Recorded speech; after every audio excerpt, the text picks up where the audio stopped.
You guys, the whole time I'm talking, I'm muted. Thanks, Jimmy. You know what?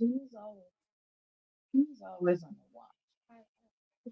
You're amazing. Jimmy's amazing.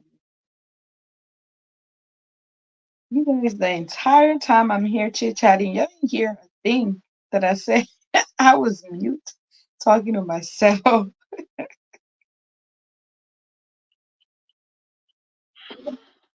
Oh my god, I thought I added him.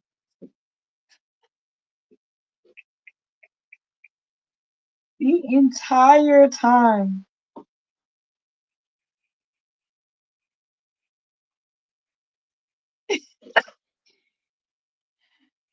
Oh my god, guys, I cannot believe I didn't realize I was muted. I muted myself. I was saying something. Oh my gosh, welcome to Let's Talk with Miss Fee. Thank Thank you. you, Jimmy. Oh my gosh. You're Hello. welcome. Can you hear me? Yeah, I can hear you. Can you hear me? Yeah, loud and clear now. I can't believe I was talking to myself here. Well, I was following, then I noticed that I wasn't hearing you. So, Oh uh, my gosh.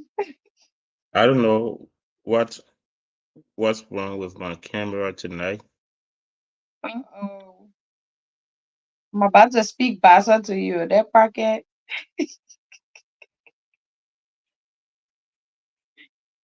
That pocket, Jimmy.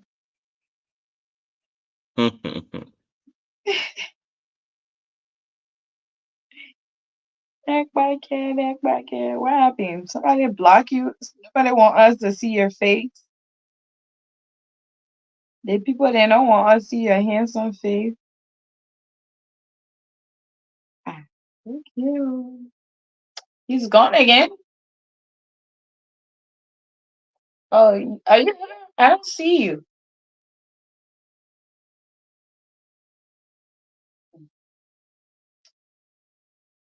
You guys, the entire time I started the show, I said, "Hi, how are you guys doing?" You mean to tell me you guys weren't hearing me? Nobody could type in the comment section. I know there's two people watching. You guys says something. Jimmy, you keep disappearing over there. Hey, hey, what's happening? I'm not saying anything. Jimmy, you disappeared. Hi guys, welcome to the show. How are you? I hope all is well. Um, how was your Valentine's Day? Since you guys missed it, I was chit chatting earlier. I was doing my due diligence, just checking everything and um,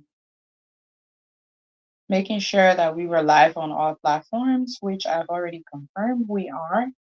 So tonight's topic is a little heavy, a little actually heavy. We're talking about divorce, the topic that everybody is kind of like, "Ooh, we don't want to talk about that.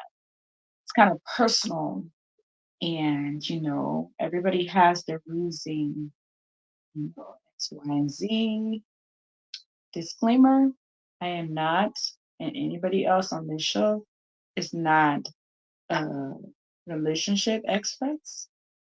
We are here sharing our opinions, looking at things that we've experienced and our community, what we observe, and things like that. So, if you're watching, if you're somebody who do not really favor the opinion side, I'm not sure if you're going to like this platform, but yeah, welcome to Let's Talk with Miss Fee. My name is Felicia. I am your host. Um, Jimmy is back. Let's try to bring him. I don't know what's happening. Yeah, I don't know what's going on with my camera. Oh, it's It's okay. it's it's not letting me. Is it your? Are you using your phone? No, I'm using a laptop, but I think that. Um, check to the top because usually I do that with my work phone. I always like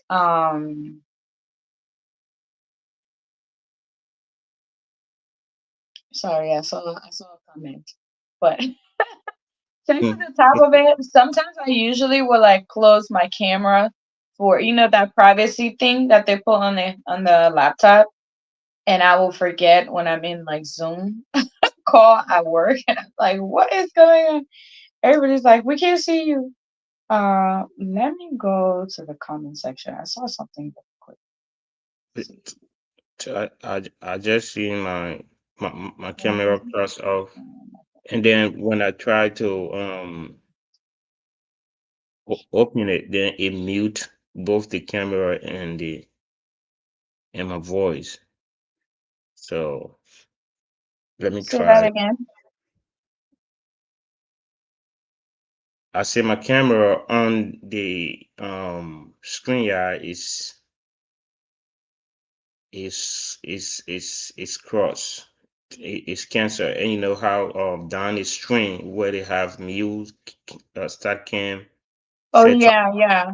Yeah, Did you it's click on it? yeah. When I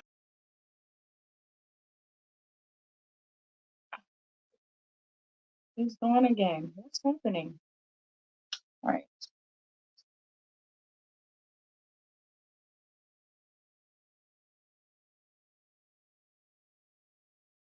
Let's see what.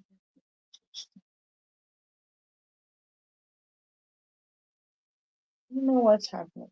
Let's see. Um, I don't know what's happening tonight. You started the show with being mute, I know. I'm like, what the? and then Um, I'm trying to look to see. So when you enter the studio, right? mhm. It brings up your pictures, your video, I mean, before you can actually enter. Is it cross? Maybe there's something in your setting you have to allow it. I don't know. I go to setting. I see my camera, but then I see this touch up my appearance. Mhm. You want to click on it? It's already highlighted, Okay. but the camera is still I not want on to see if it's. Oh no, it's not because of that. from the side. Yeah, it's not showing either. Let's see if other people come on if they're having the same issue. I don't know. I'm gonna go to the setting. Let's see. I didn't touch anything. Everything's still the same. Yeah,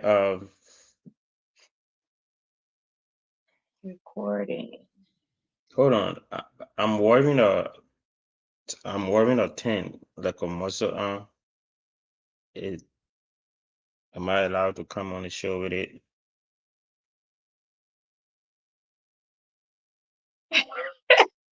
You know what? I'm, I'm gonna let you answer. I mean, No, you're representing yourself, so if you feel comfortable, I guess. let me.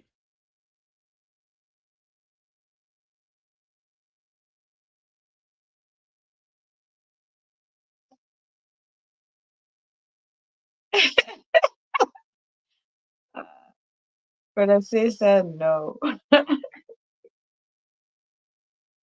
I would say no, but I mean, you're representing yourself. Let's see. Well, just a suggestion. I've been looking at some burning topics.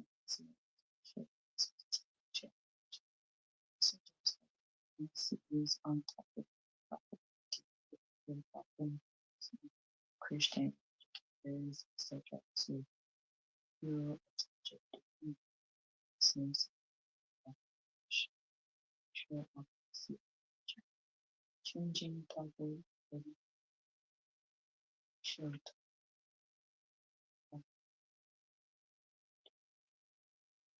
Absolutely, I agree with that. um,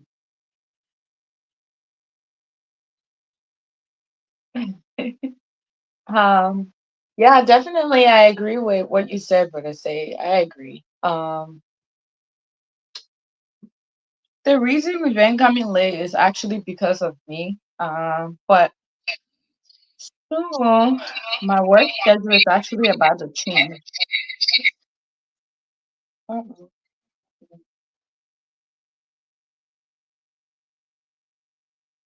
You guys- Oh, Jimmy, I'm gonna move. Now you're showing.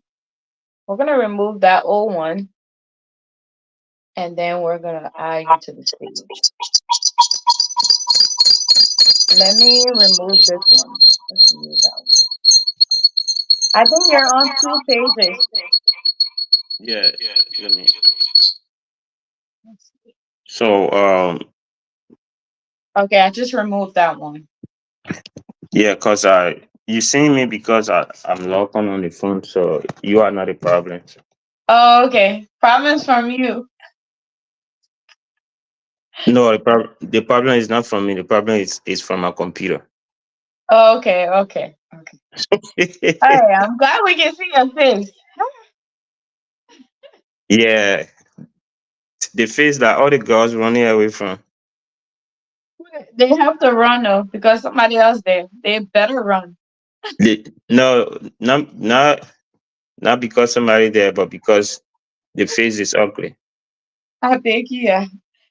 Oh, okay. Well, beauty is in the eyes of the beholder. But there was a suggestion made, and I'm considering that actually. If you want to read it, I just read it. Um, yeah, I want us to do a series. I know the last time, the last topic we're talking about, we said we're gonna do part two. Oh, I'm trying to change my work schedule so I can have a little bit more time with this. But very soon, my schedule is gonna be changing. I hope it will favor me. I'm being moved to one location now, so that would be great. I'm going to a hub instead of. Ugh, it's been a crazy, crazy, crazy schedule for a whole week. So I'm glad they're considering to change my schedule so maybe I can have more time for this. I'll still be doing my 10-hour shift, but you know. But yeah, you ready?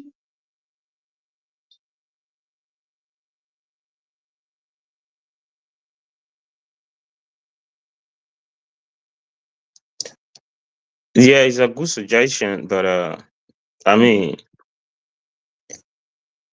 um, the one about Christian and Muslim, I think we have both religion on this show. Right. Um, and also like the last time we talked about the last time we talked about respect, right? Right. Right. Not respect but trust. Hmm. And we were supposed to continue it tonight because of how deep we were going. Let me change that. But then I guess with this topic coming on, Huh? we have to go back Well, to it, next time, another time. yeah, well, I think this might kind of tie into it in a way. We could probably cover that tomorrow. Um, hey, welcome to the show. We can't see you. Please put your light on. My man, you using black and white camera? I'm Johnny. I'm tapping on my timeline, so don't worry. I'm getting there soon. You okay? I'm okay. I'm trying to post it on my timeline. Okay. I'll give you a virtual hug.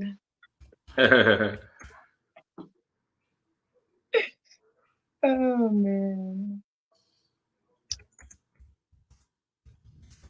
Yeah, I haven't. Let me share. Let me share.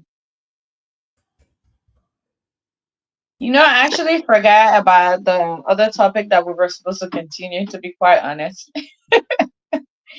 Tonight I Yeah. actually had Um, another topic in mind that I wanted us to talk about, but this topic actually tied in line with what I was thinking about too. Um, I have about three people that would like to. I know a few months ago I had said I was bringing some people on here to share some information. Their schedule is actually kind of quite hard to get a hold of, but they reach out to me and see if when I will be able to work along with their schedule. So it's the whole schedule thing right now. But yeah, I'm trying to figure it out. Like I said, my work schedule is about to change. So Andrew, can hopefully. you strengthen your lightning? Can you work on your lightning? What, you are not seeing me? No, we can't see your face. Like it's kind of blur out. I don't really know because my Maybe position I sit have to in the face. light. It's better. it, it's better than the preview, but it's not. Yeah, sorry, I'm under the light. I don't know. I don't know. But I mean, whatever. You don't have to see my face. You've been seeing my face before. So I shut up. was Are you zooming you in. are you home? Are you home? And Jimmy, leave my brother Of alone. course, I am home. No, but that is not the lighting from your usual. I'm not. Yeah, because I'm not in the living room. I'm in a room because somebody is in the living room watching television. I don't want to disturb me. Jimmy, please leave my brother alone. No, I come in peace tonight, fee. Oh, you keep me peace? Okay. So first thing first, how are yours Valentine's Day? I'm gonna be here for maybe 30 to 45 minutes. So if you're long, Okay. Yeah, all right, guys. So it's 9:04. You guys ready to get started? Yeah. I mean, let the married people go first with Valentine. Oh, my people. I not even see you, sir, Jimmy. Jimmy, Mm. la tongo. That is single. That is single breed. Yeah. Let the married people go. How was you You guys' week? How was Valentine? Do you celebrate it? And wait, Andrew. We can see your face. Then you go behind camera again. the Yeah. man went to go do. Okay, it looks like it's getting better. Guys, welcome to Let's Talk with Miss Fee. My name is Felicia. I'm your host. I'm here with our co-host and our panelists. You guys know them. I'm gonna let them introduce themselves. Jimmy, you wanna get started? The name remains the same. Jimmy Kazulu. There's always someone new watching. This is why I do that. There's always someone new in the Because I Yeah. share this on two. I share this on two platforms, on two destinations. So my destination and the Labrador Community Incubator destination. Oh, nice. Jimmy, why you not sharing it on your page to be live? I usually share it, No, but you can go live from your page as well. live from my page.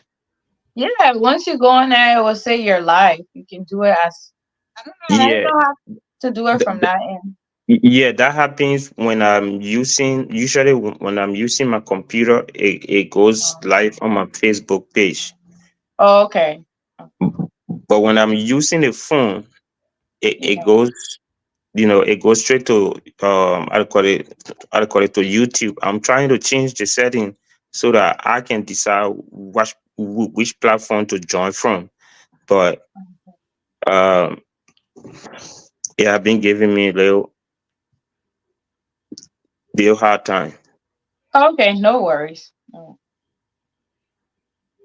All right, go ahead, introduce yourself. We always have new people watching. That's why we introduce ourselves. Yeah, like I said, my name is Jimmy Kiazulu. I'm a panelist on the show. All right. Now all you gotta say, Cool. What, what you want me to say? You want me explain marital status, medical okay. record, everything?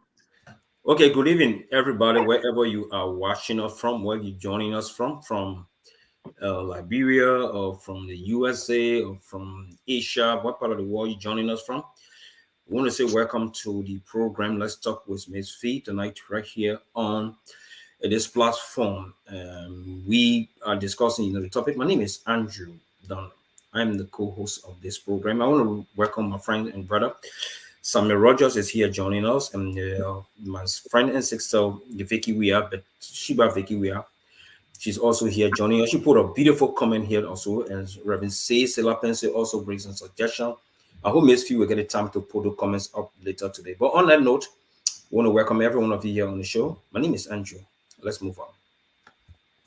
All right. Well, thank you so much for that great intro. Welcome to the show, guys. Tonight's topic, we're talking about divorce. I know that's a topic that everybody kind of walk on eggshells to talk about, but tonight we're on this show. We talk about things that are uncomfortable, and guess what? Tonight is one of those nights.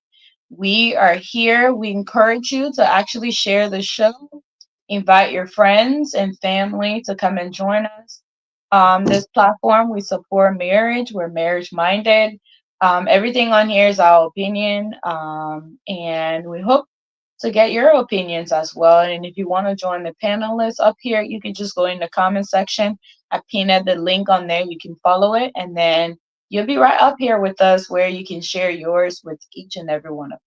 All right, so let's jump into it. Divorce. Why is it on the rise? Why? River Says Pro is here. Hello, River Says Pro. Shout out to you. Last time you were here, we did a really great show with you the last time. I'm glad to see you here again tonight. I'm looking forward to some of your questions and some of your contribution as well.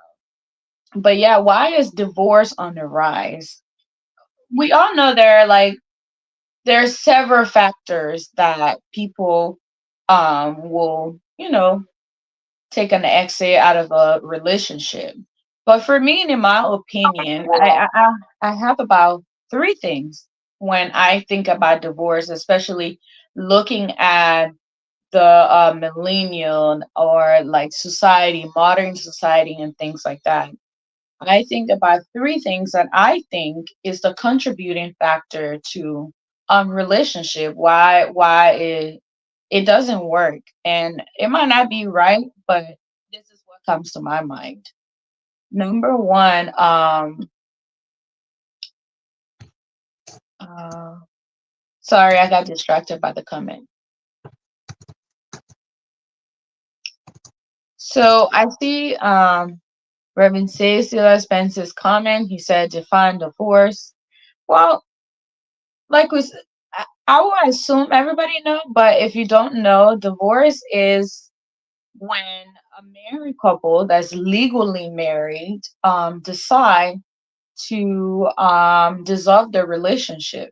They want to go their separate ways, and they're no longer able to make that relationship work.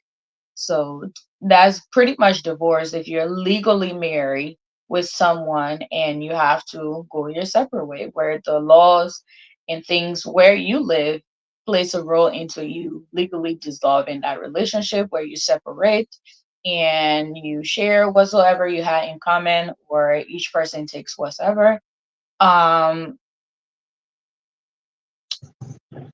I believe divorce is pretty much on the rise because of these three reasons. I'm going to tell you guys that. One, I believe that people are not properly vetting each other. It's kind of like a trend that everybody wants to get married, but nobody knows exactly what it takes to be married. Number two, I believe that divorce is on the rise because we're all short tempered. Like, it's all about me and what I want in the moment, and that's it, you know. And number three, I just feel like because everybody feels like they're independent, and no matter what, there's so many relationship advisors online that feels like you will go on Google and you type in, what if I feel this way in my relationship?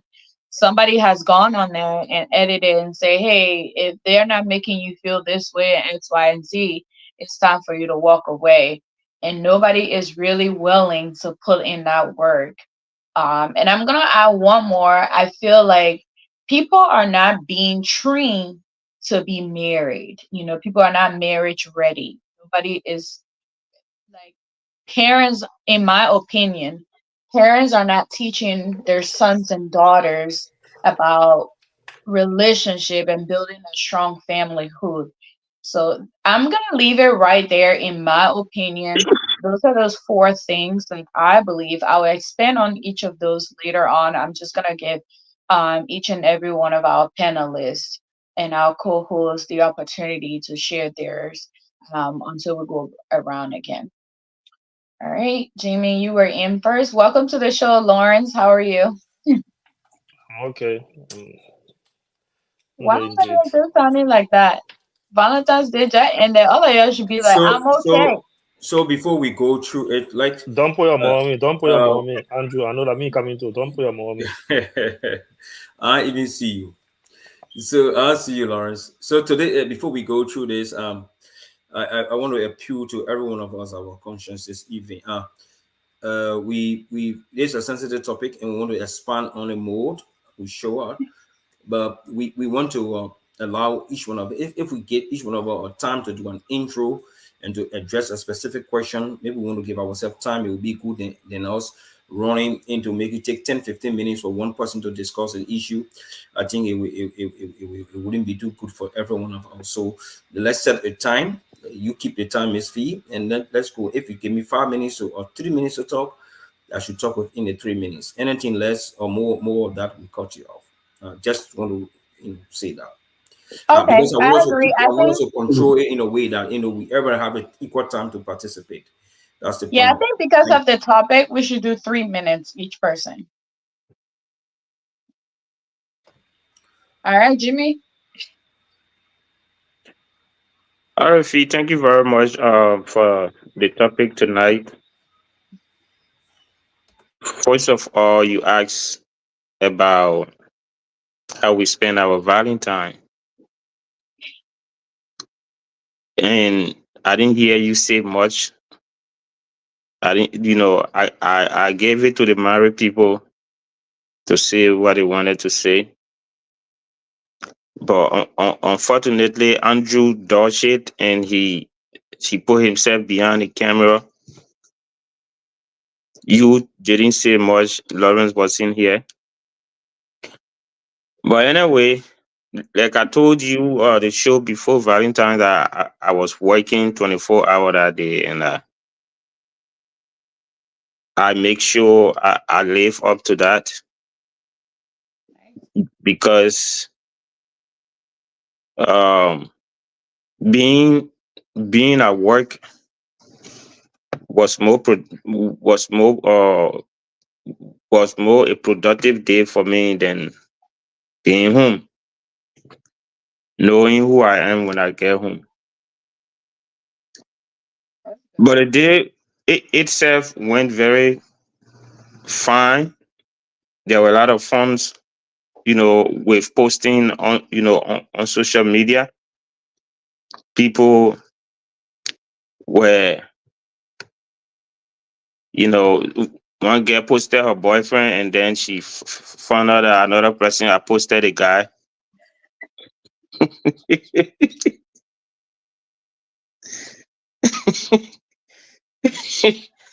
Yeah, Oh, so social media or social media was fun,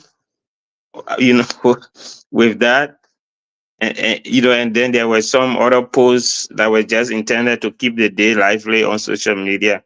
So I, while I was at work, I spent a lot of time having fun, reading those memes on how do you call it, on social media.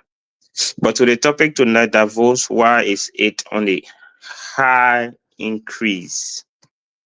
Right. Tonight, Yeah, trying to figure it out. because of time, I'm not sure we will go into everything, all the reasons why divorce is so high. But if you go to the court, if you go through court documents, the most common word that is used in divorce is incompatibility.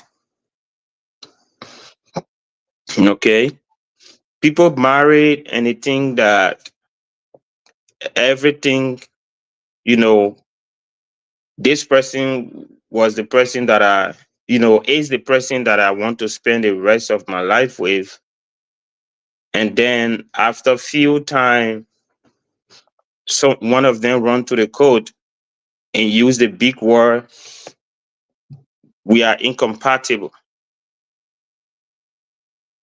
So incompatibility, I think it is relative because it has a whole lot of things in it.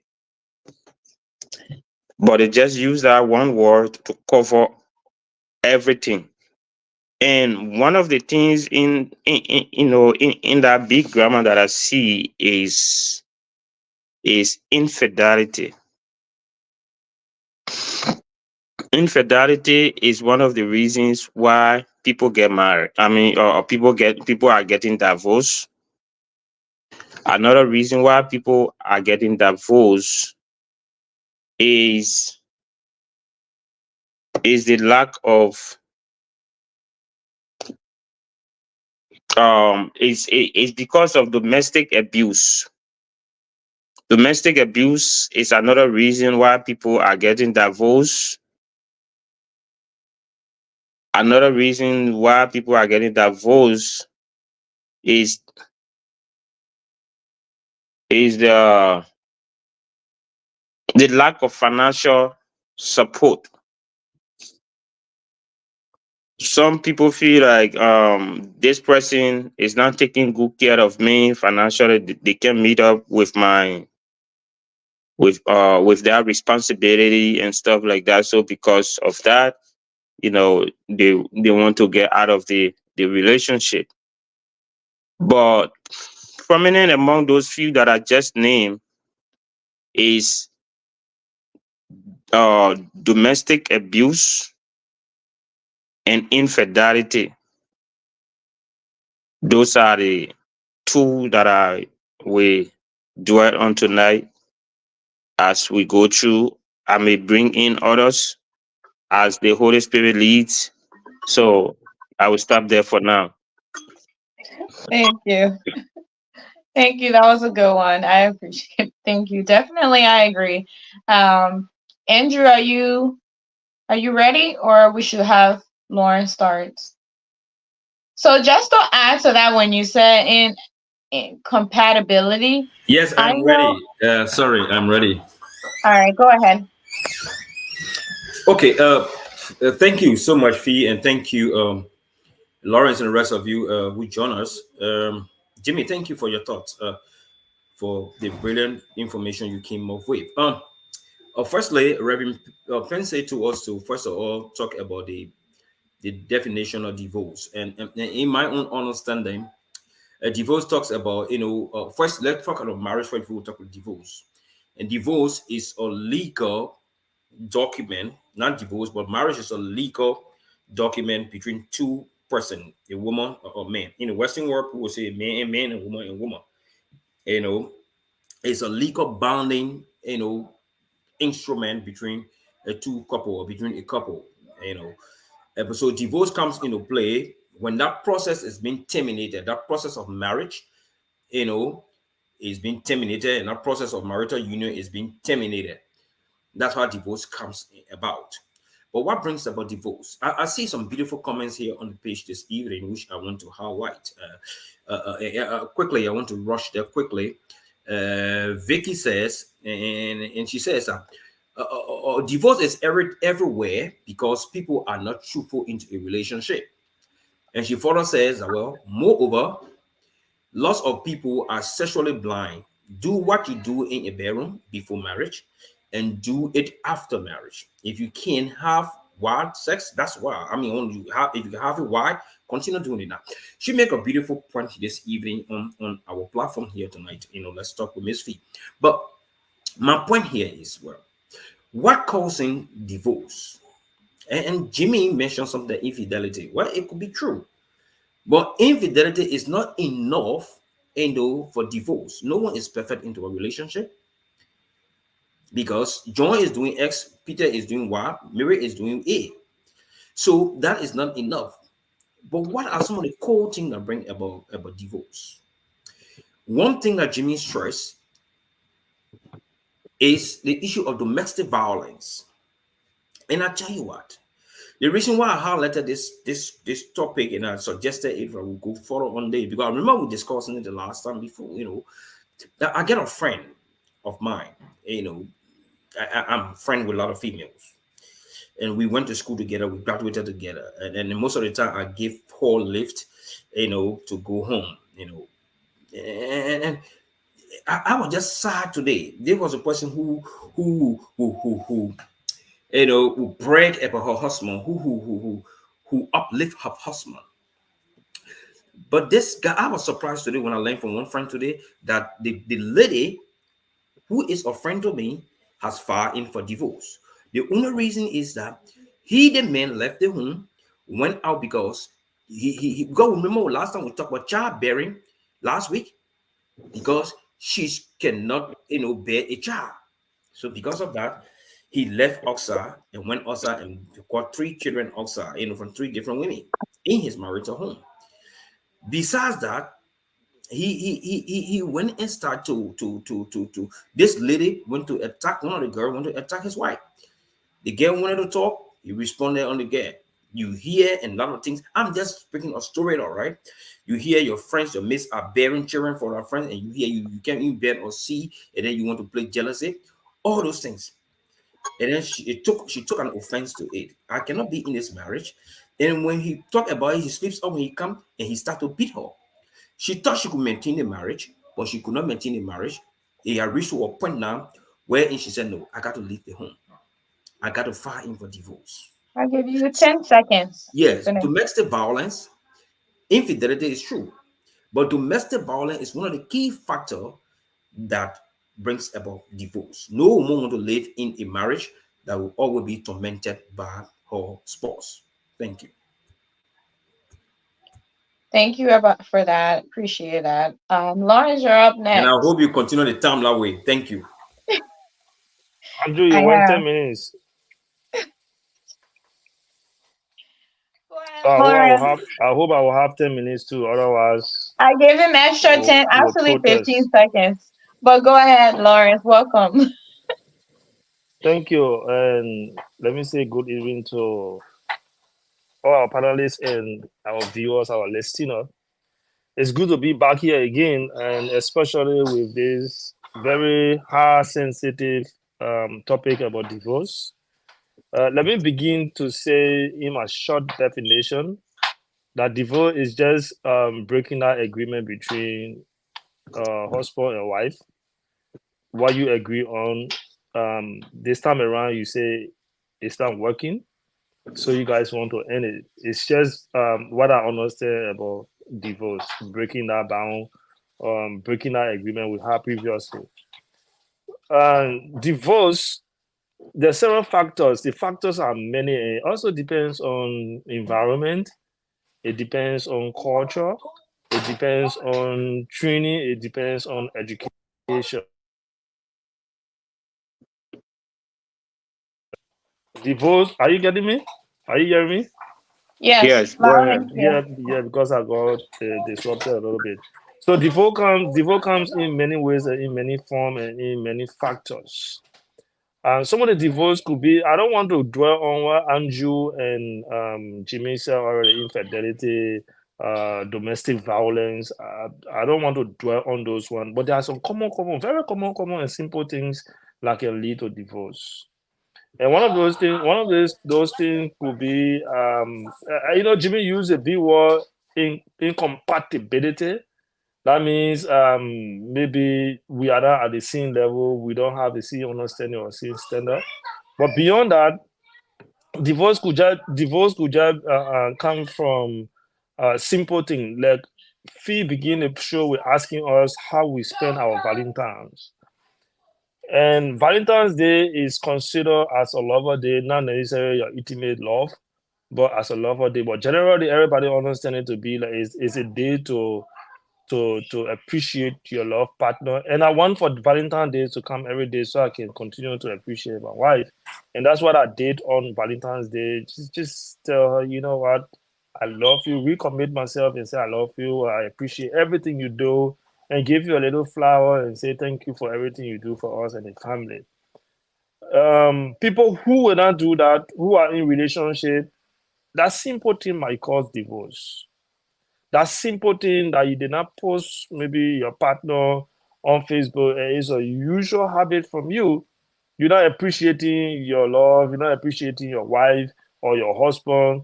Every other time you ignore her, you ignore the husband, and then there are friends who read near you, who sit beside you, they do those things every time the person see it, and no intimacy. You guys are not connected to that extent, no romantic relationship, that could lead to divorce. If it continue to happen, that could lead to divorce. That's one simple thing that everybody overlook. Now, another thing that could lead to divorce is communication. Communication in relationship, like I will always emphasize, is key. Because if we're not communicating and what Jimmy talked about, then we are incompatible because we're not discussing the real issues. I feel that there are things you hiding from me. You feel that there are things I'm hiding from you, I'm holding back. Then somebody will say, but there's no need if we're not communicating, if we're not planning together, if we're not talking together. That could lead to Give me divorce. 10 seconds. Somebody could sit back and say, you know what, this thing is not working because we don't talk to each other. I know of family, the wife and the husband in the house, they don't talk. They don't communicate. They're very serious. Somebody come and say, hello, yeah, hi. They don't say any other thing besides, I go in. Okay, see you later. Hi, that's all. They don't talk about the family. So for me, I want to look at those simple things, those common things that can lead to divorce. Yeah, the other ones you guys name, they are very essential, but those simple things too that can lead to divorce, especially when a repetition and when it continues to happen. Thank you. Our Thank you exact so on much. time. Ale- Thank you Andy. everybody for that first round. I think everybody really hit it on the net. There might be other things that we are not covering, and I think somebody Rivers Pro says something that took me to the next thing that I posted under this.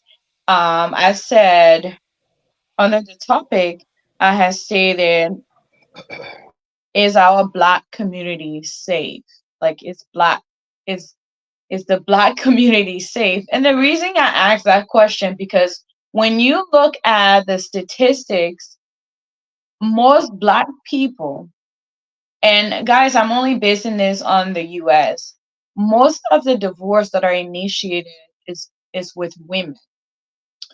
And also, it's among the Black community. There are a lot of singles, family in the Black community that you will see it in our counterpartners, our in the other races.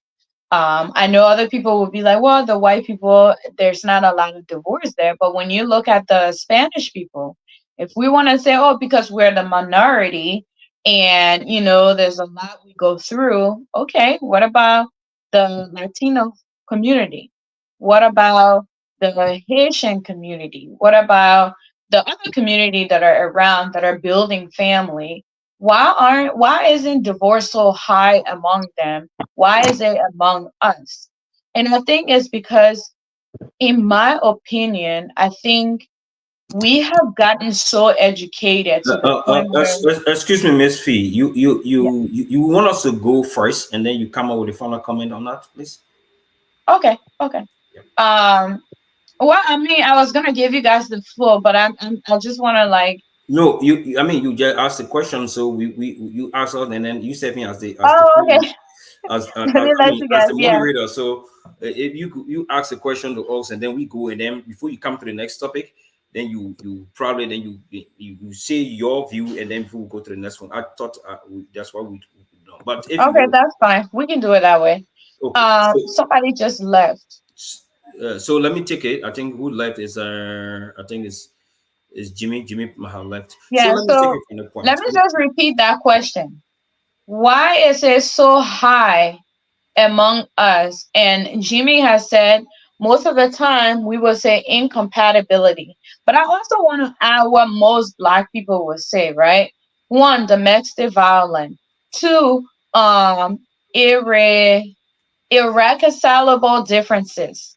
That is the huge buck that's in, like, if you look at the statistics of why most black people file for divorce, they'll say ir the words can come back, but irreconcilable differences, which in my opinion, I'm like, why? So if you guys want to look at that, why is it our community is having this issue so much? Why is the women having this issue than our, if you look at our other, if we want to say we're minority, when you look at the other group of people, they don't have that much. They're actually building more families than we are. Yeah. So before we go, I want to ask again: have we exhausted on the key topic why divorce is on the rise? Have we exhausted that before we get I mean, but that's a on why? contributing factor to that, right? I agree, but have we exhausted the why before we go to the black community? Why it is happening in the black community?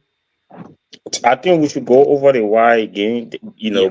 before Okay. we. Before we that would be our probably our last topic before we close. So probably we could do another more round Okay. on the why aspect. I want to take it from there. You see the issue of divorce. Like we said, is Let's altering. go around the table. Let's go around the table like we, how to call it, we started, man. Yes. So if I'm taking it, we'll go around the table though. It doesn't it? Okay, guys, let's try to stay focused. So so you ate my time. So I want to start over. Oh, jeez. Okay. Okay. So my point here is right. We is the divorce issue is undoing the legally bounded document that was crafted for the marriage.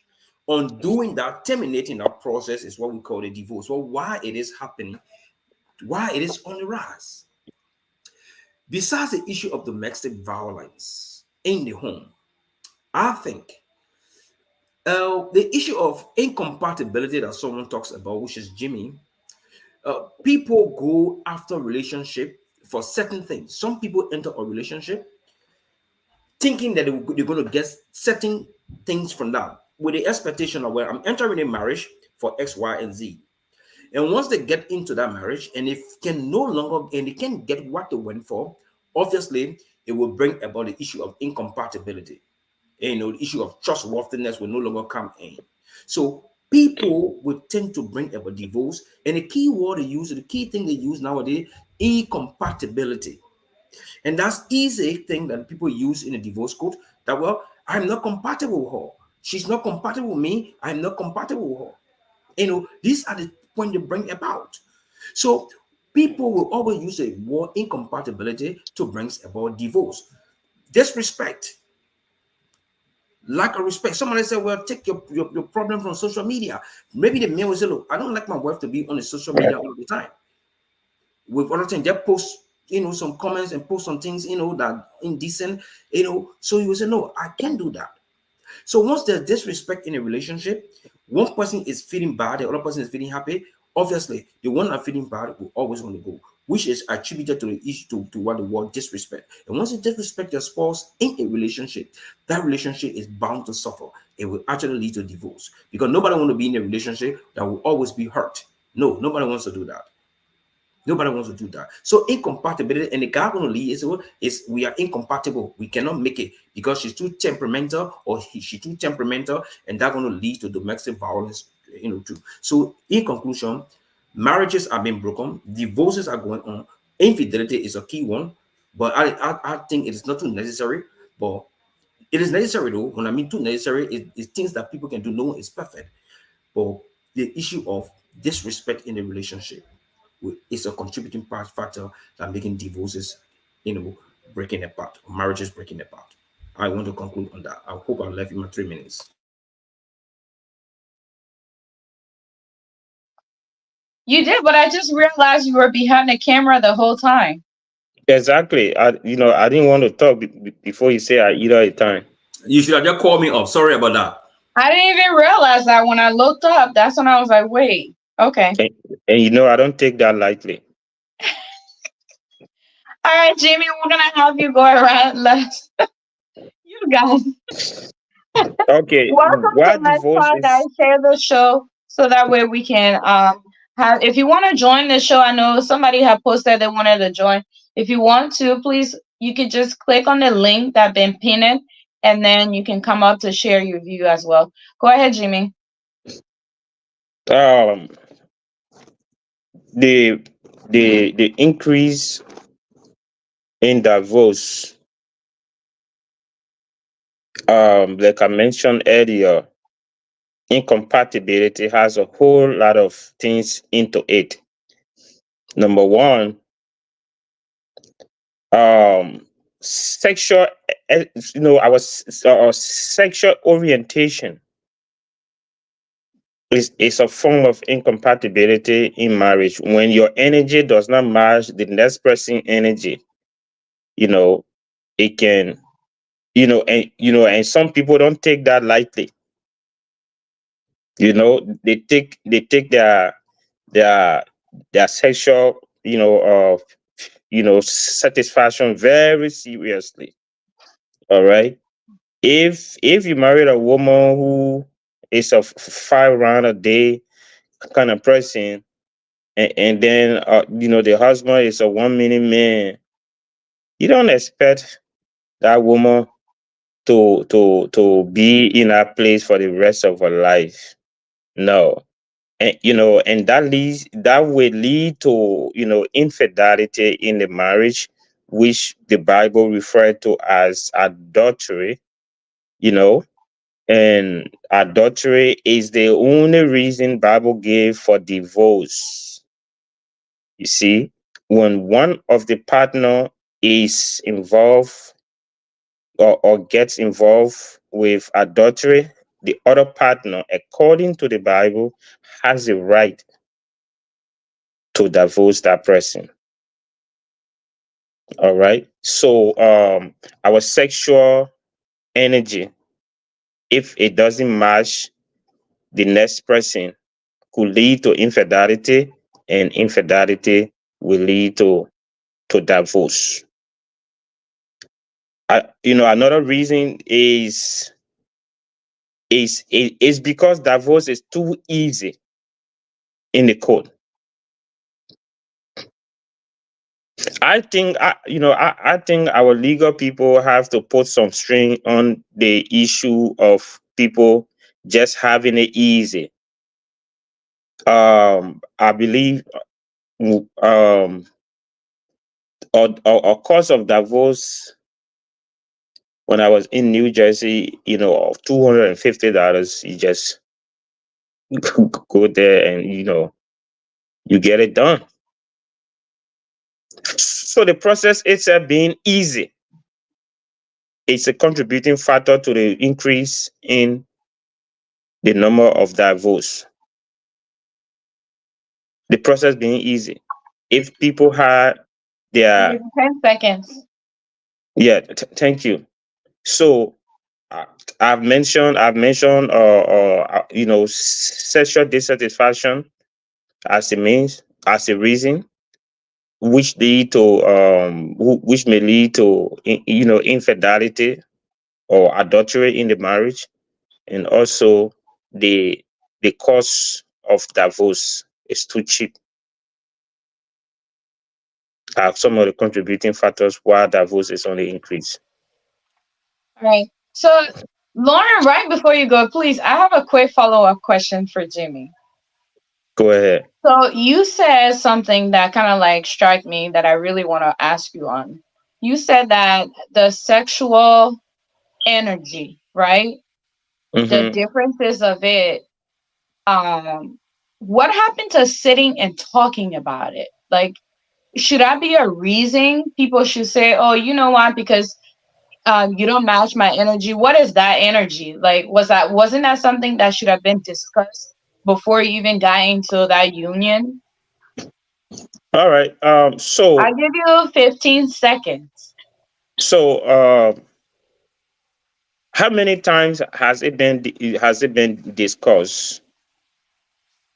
Could be another question that I will ask back, because if it happens the first time, somebody say, "Oh, I'm sorry, it was anxiety," and stuff like that, and then the next time, okay, but nowadays there are a lot of antidote to that, but sometimes if the antidote doesn't work, it leaves the other person with no other option. Because let me tell you, the best part of life, I don't care how much money you have, I don't care how poor you are, if you can't get that thing good, you know. All Let me. right, Jimmy. In my opinion, I don't think that should be a reason, but I'm gonna let Lawrence take it on. I'll keep my thoughts on that one, but I just find that so. Anyways, go ahead, Lawrence. No, Thank you. it Fee, Yeah. I think usually when we're having these kind of discussions, especially on a very broad topic like divorce, we tend to narrow it. Maybe because we see ourselves in the West. Maybe that's the reason. With Right. with Andrew's point, when Andrew defined marriage, I just like to uh, refer to marriage in a different form, because Mhm. what he said is a legally documented event that take place, or a bond between two persons, or an agreement between two persons. Then I begin to ask myself, then what happened to the traditional marriages? There are traditional marriages that are not documented. Right. I'm And glad you're striking point on that. Yeah. there are traditional marriages that are not documented. And so when we discussing marriage in general, let's take into consideration all across the world how people get married. There are people Right. who parents just go and sit and take, and which is legal under our law. You don't have to sign document, but it's also legal and recognized. A traditional marriage is recognized and legal. So I just wanted to stress that point. Now, Yeah. when we continue to emphasize on incompatibility, then I also begin to wonder, when does incompatibility comes in? Because we know of marriages, we know of couples that stay together for 15 years. How come they were not compatible, but they went for 15 years? When does incompatibility come in? So for me, I think it's not so much about incompatibility, because if it was incompatibility, divorce was going to happen for the very beginning, which I'm not trying to lay under the carpet that incompatibility is not a factor. Incompatibility is a factor. It may not be the very, very, very factor, but it's a factor. Because if it is a factor, then how come marriages are going far, but at the end of the day, they broke apart? So let somebody talk about. I don't hear people talking about cheating on this platform about factor leading to divorce. No, People are it's cheating. infidelity. Infidelity is another word. So we just break the word for the common people to understand it, because infidelity, if you begin to use those big words, sometimes people get confused. But why if we say cheating, people cheating, and this is very common. It's very common and easy. When I heard when the question about why it happening amongst the black more than the other communities, for me, I don't want to dwell on that too much, because I don't have any data. I don't know which data inform that information that Just an inform us information, that. Lawrence. We are not addressing that one. We concluded why aspect for them will go to the black community. Man, those are things I think a part of the topic on a discussion. So if you want Right. to begin taking the thing small, then we'll take more time on it. That's what because I thought too. yeah, because if we say that, let's discuss why before we come to who responsible before this. I think it's a general topic. It's a general discussion, Yeah. and you know So that, sometimes if we discussing, the more you No, talk, Lawrence, I beg to differ. I don't want to okay. argue about this on the show here, right? Once Let's you bring discuss a it topic, as we go along, man. We once you shouldn't. bring a topic on the floor to discuss here on the kind of platform, the meat of the question is the why aspect of the divorce. The subtopic is there. It is happening in the black community. Who is responsible is in the black community, or who is actually responsible? Then we can address that aspect. Or when we conclude this, what we said this is the last round, and then we're going to go on the other side of that. That's the issue. Whether it's a subtopic or not, that's why. But if we try to blend everything together, then we'll lose track in my view. But if you want to continue, we can continue.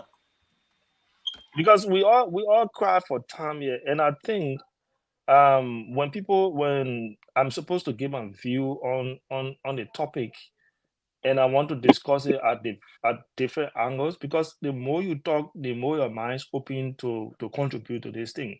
So if you restrict me to the why, and then I just come and talk only to the why and wait the next time, because you know when you talk, your thoughts open. But if you leave that one and say let me wait for the next one, you might lose your thought. You might forget to write it down, and then when you come back the next time, you trip on it. So I think maybe moving forward, once the topic is related, once we're not moving from that topic to go discuss soccer while we're discussing divorce, I think that's something we should encourage to always do. But if we say we want to remain on our course, we can remain on it. But I think from the beginning, I said let's discuss divorce in general, and the seeing divorce about traditional divorce. I don't see people doing it legally. I don't see people going to. In fact, the what Jimmy said in New Jersey, where you go there, go pay your 250 in the traditional place. People can say, "We'll bring your cola back." The cola, la cola will break the other time for your daughter. I mean, will return your daughter. That's another form of divorce, and it's acceptable. I'm just trying to say, most of the time when we're discussing those things, let's generalize it. Let's discuss it openly, because all while here you guys see here is the western part of it that we talked about, but there are some common things. There are some very very easy things that can bring divorce, misunderstanding, family not holding together, parents are involved, some parents don't want it. And what's about love? Somebody, the person don't love you anymore, that's why they're breaking apart. That's why they don't, because they don't love you anymore, they leave you. There are early marriages. People don't want to go to marriages, but their family, their traditional forcing them there. At the end of the day, because they don't love you, no affection, nothing, they break apart. They put in for divorce. So these are just common things I thought to flag out, adding to what you guys already said. All right. Thank you so much. I appreciate that. Um, I kind of agree with each and every one of you guys. And Lauren really struck a point about, traditional marriage. There are everybody here is watching. And, I just want us to go to the comment section really quick. Reverend said, divorce by law means to dissolve the marriage. To religion, divorce is to break God's rule in old times, and it only favored the men and not the ladies.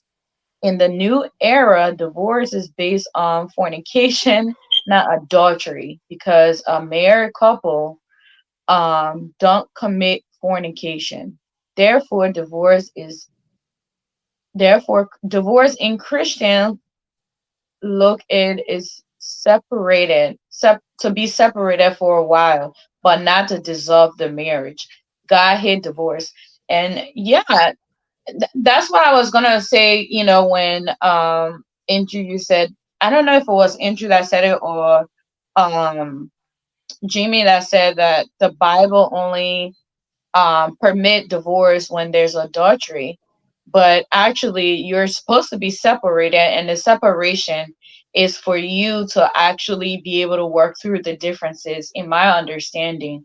And in the state of Maryland where I live, the reason I always, gear towards, like marriage in the Western world, because honestly, to be honest with you guys, I don't know much about marriages in Liberia, and I'm just starting to learn through this show. But in Maryland, where I live, the law is if you want to file for divorce, there's a 2 years of separation where you have to be legally separated unless you just got married like 6 months ago and you go for divorce. They will give it to you immediately because it's kind of like, you just got married, so you just realize that.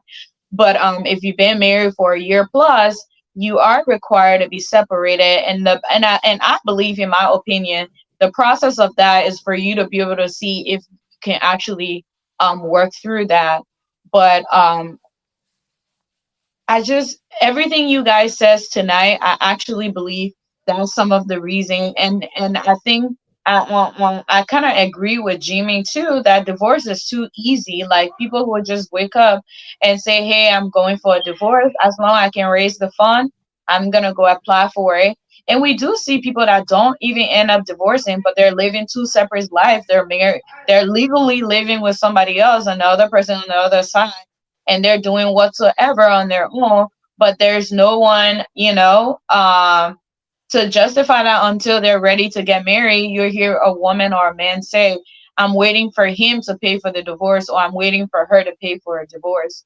But going to why, who initiates it, 9 times out of 10 is women that initiates it. According to the Black Journal about marriages and things like that, that most of the uh, marriages that are broken in the US is women. And I also think that's the same in Liberia too, because most men, I don't think, wants to go through the hassle of doing that, but most of the time women get fed up with the relationship and is ready to leave.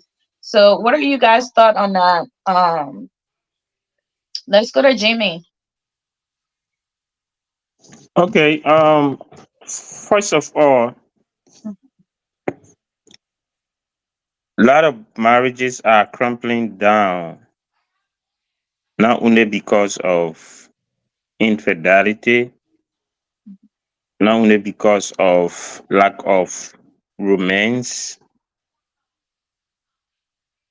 not only because of the process is too easy,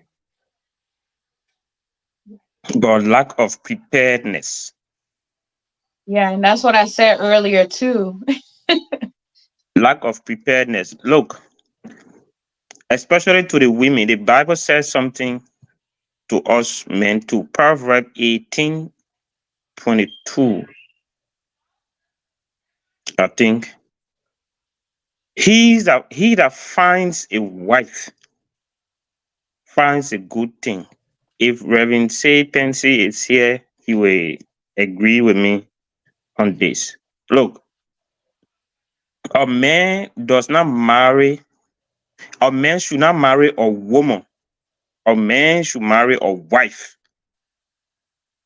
A woman should not marry a man. A woman should marry a husband. That means somebody who is already molded to be from man to a husband. You know, that means a man, that's the man who can defend his family. That's the man who can provide for his family. That's the man who can, go the extra mile just for his wife. When the Bible says he's a found a wife, what the Bible is saying is that a, a woman should be a wife before she gets married. Married, I call it. It's not after the wedding that a woman should become a wife. No, the woman should become a wife before she gets married. That is, the man who is marrying that woman also should see into her the characteristics of a wife. That this woman, she is reputable.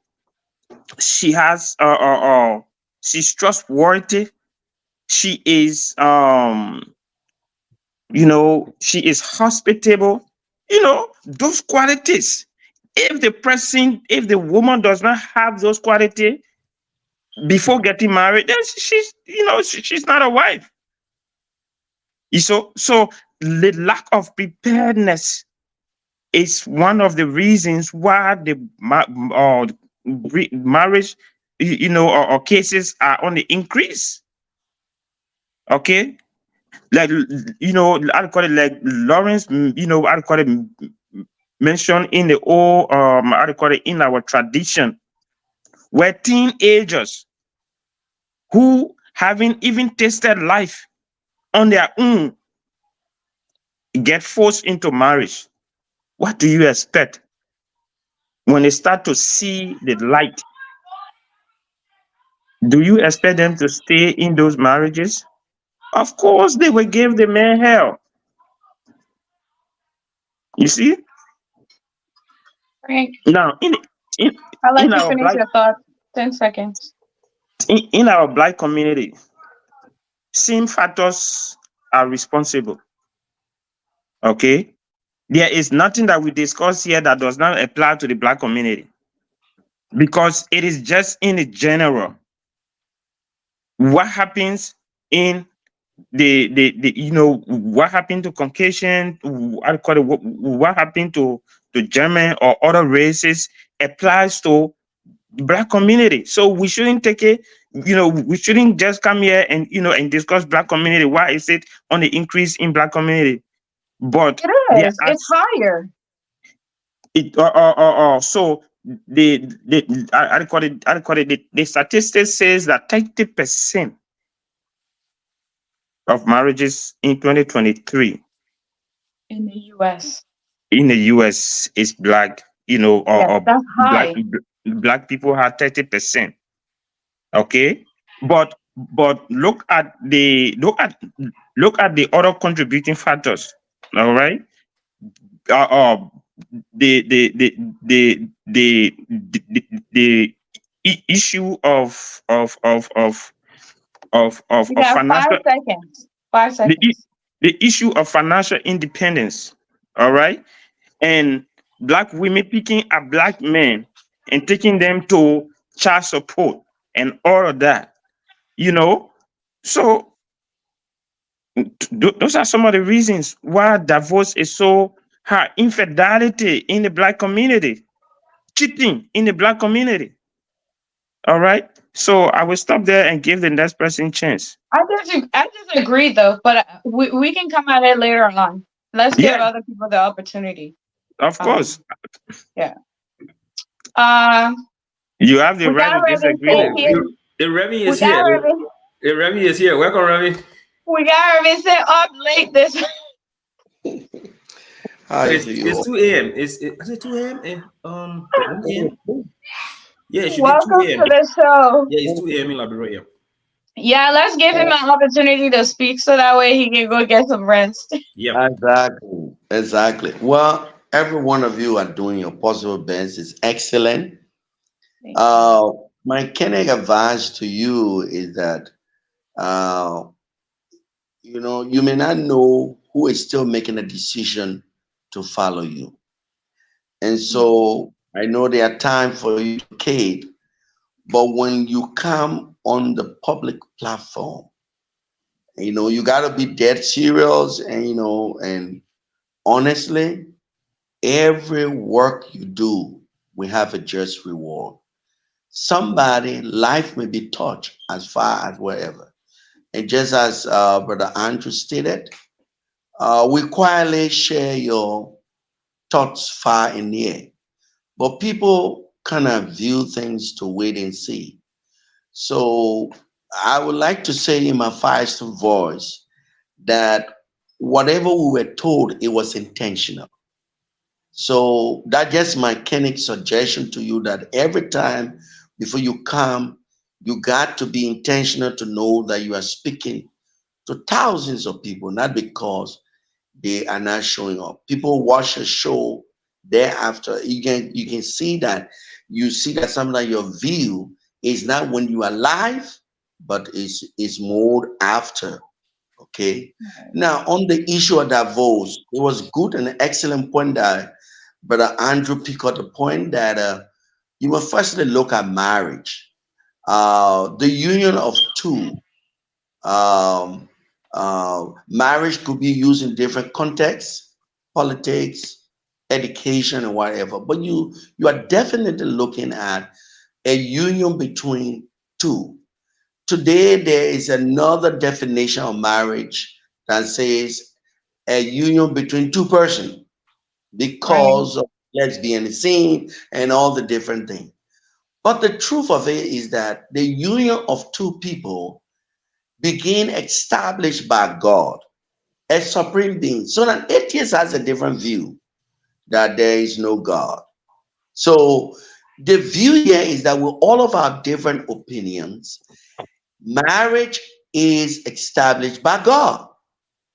So the Muslims believe that, the Buddhists believe that, the Christians believe that. So what would be the convincing factor of the effect of old time, or new era, or whatever it is? There are broad issues to these things, but the real contributing factor, Davos, it is because of the legal profession. It's one of the old profession as education and as medical. The legal profession have had so much of influence on marriages. It has given out its thoughts on rights. And Brother Andrew is one of those full foot, front advocate for rights. But rights cannot end up without going to the court. Because when my right begin, someone rights end there. And when my rights end, somebody right begin. So they have taken these ideas and limited God. This is a clear fact. So people use their thoughts and feelings and know-how. In a very America, some of you are in different countries, let's say the West, they have laws that govern communities. They have laws that govern the state. They have laws that govern the entire country. So legal battles are taken from different step to different step. On the African continent, in the African environment, the governance system has changed gradually with what we call local governance with legal influence. Like at local point, I am a pastor for more than 27 years. We have seen marriages that got dissolved by the inspector general in the local system. And so with all of these quarters and things, they bring in the legal aspect. But what I want to say here tonight is that incompatibility, the point of infertility, the point of whatever, it will shock you to know that our bigger factor, it is our counselor. And most of our counselors are pastors. Are pastors. I will shock you to know that many of these things are based on deception. Deception in the sense that rather for us as pastors or counselors to be honest and blunt with people, we cannot involve ourselves to just marry people anyhow. Rather to be real, God was the first counselor and the first pastor. He was real to the first two people. You see that? He never dissolved the marriage because of the mistakes, but he disciplined them on the basis that they can continue on in their marriage, but he will not stand for whatever. They had their punishment. All these things are happening every day. A pastor tell a lady and say, look, let me tell you, God is telling me that, look, this man you are about to marry is your destiny helper. As education and as hello. Yes, we can hear you. Yeah, we can hear you. So the pastor influence get the woman into the marriage. Now the woman enter the marriage, she's challenged. Most of the divorce cases, just within our own life cycle, We prevented this divorce for years. Pastor take the other person to the other end, the other pastor take the other person to the other end. Before we realize, it came to a point the person have to push money and legal side the divorce. But nowhere in the Bible God encouraged divorce. You go into the Islam. For me, I did Islam for 4 semesters. Nowhere is encouraged divorce. He encouraged for people to separate, to be counseled. But those who are counseling them, the religious people, even the lawyers who are supposed to be able to deal with the aspect, and they look for means to break the marriage, to dissolve it. Even the man, sorry for the expression, whipped the woman, beat her up. They are still counseling to deal with the situation. The man can be punished. There are laws, but they will not be able to help that.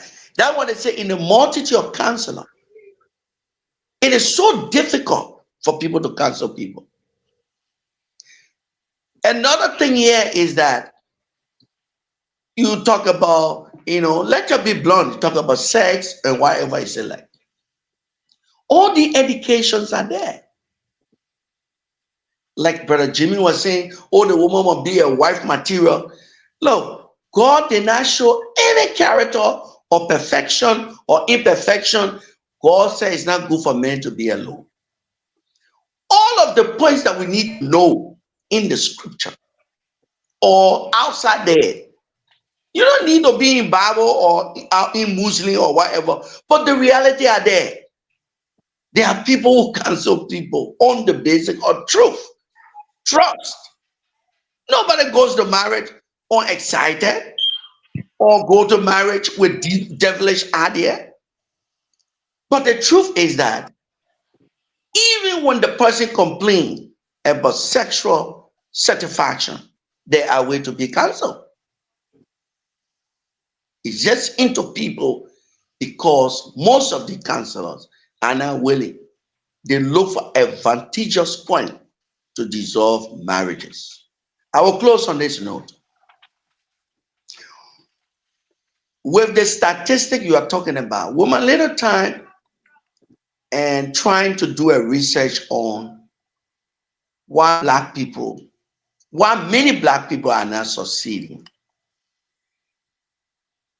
We play a lot. How can a man marry a woman, lie with her, born a child in the West when the system is crunk in the way? Then you blame the woman, say the woman take you for child support. I want that woman. Is it you and somebody went and lie down with that woman? Even that one day you lie down with her and she get pregnant. Who you think going to support that child? Right. Who you think going to help that child? Where is the conscience? Were you mad? Were you confused? You think when you leave that woman and going to another woman, is it not the same situation? We play a lot. And so you realize that also because of the sentiment that woman is being played on, mostly it is the women, they are crying with the name. To put in for divorce, the women, right? The thing that cautions. We're not succeeding because we're playing. And there will be a lot of things involved with it. But people with conscience, people with farsightedness, people with focus, people with kind of conscientization, we're not playing. They will be honest to themselves and speak reality to themselves and say, no, this child should be protected. I've been around a woman to do so. But let's get it straight. There are some people who are just evil-minded. They tend to do whatever they want to do. But the truth is that marriage is not called for in a divorce. But because the legal profession want money, they want to survive, they teach other influence. Because many of our counselors, especially the church pastors, I'm tired talking anything here, and I invite the two people. On what term? Even the Bible pushes the person who say they are believer must stay in the tension so that the unbeliever will get to understand and be content. But how can a pastor be with a woman, and especially when they tell the women they get money now? They will just tell the woman, look, I mean, that's you, man. Try to find somebody to be able to help you. So I would just say to you that divorce, as real as we see it, we should look at those very thematic areas that affect it, and we kind of push that there must be people who counsel people to be real, and there must be people who are involved with it should be able to have a lot of patience, because God, who created marriage, did not call for divorce. Thank you. Thank you for that. I appreciate that. Wow. Thank you. And thank you for That was staying up mind late. blowing, Reverend. We, we're working on the time. Very soon, very soon. Asleep. I will just be listening before I sleep. I'm leaving on your live something. I'll be listening before I sleep. All right. Thank you for that. Okay, Appreciate Reverend, it. thank you for joining, my brother.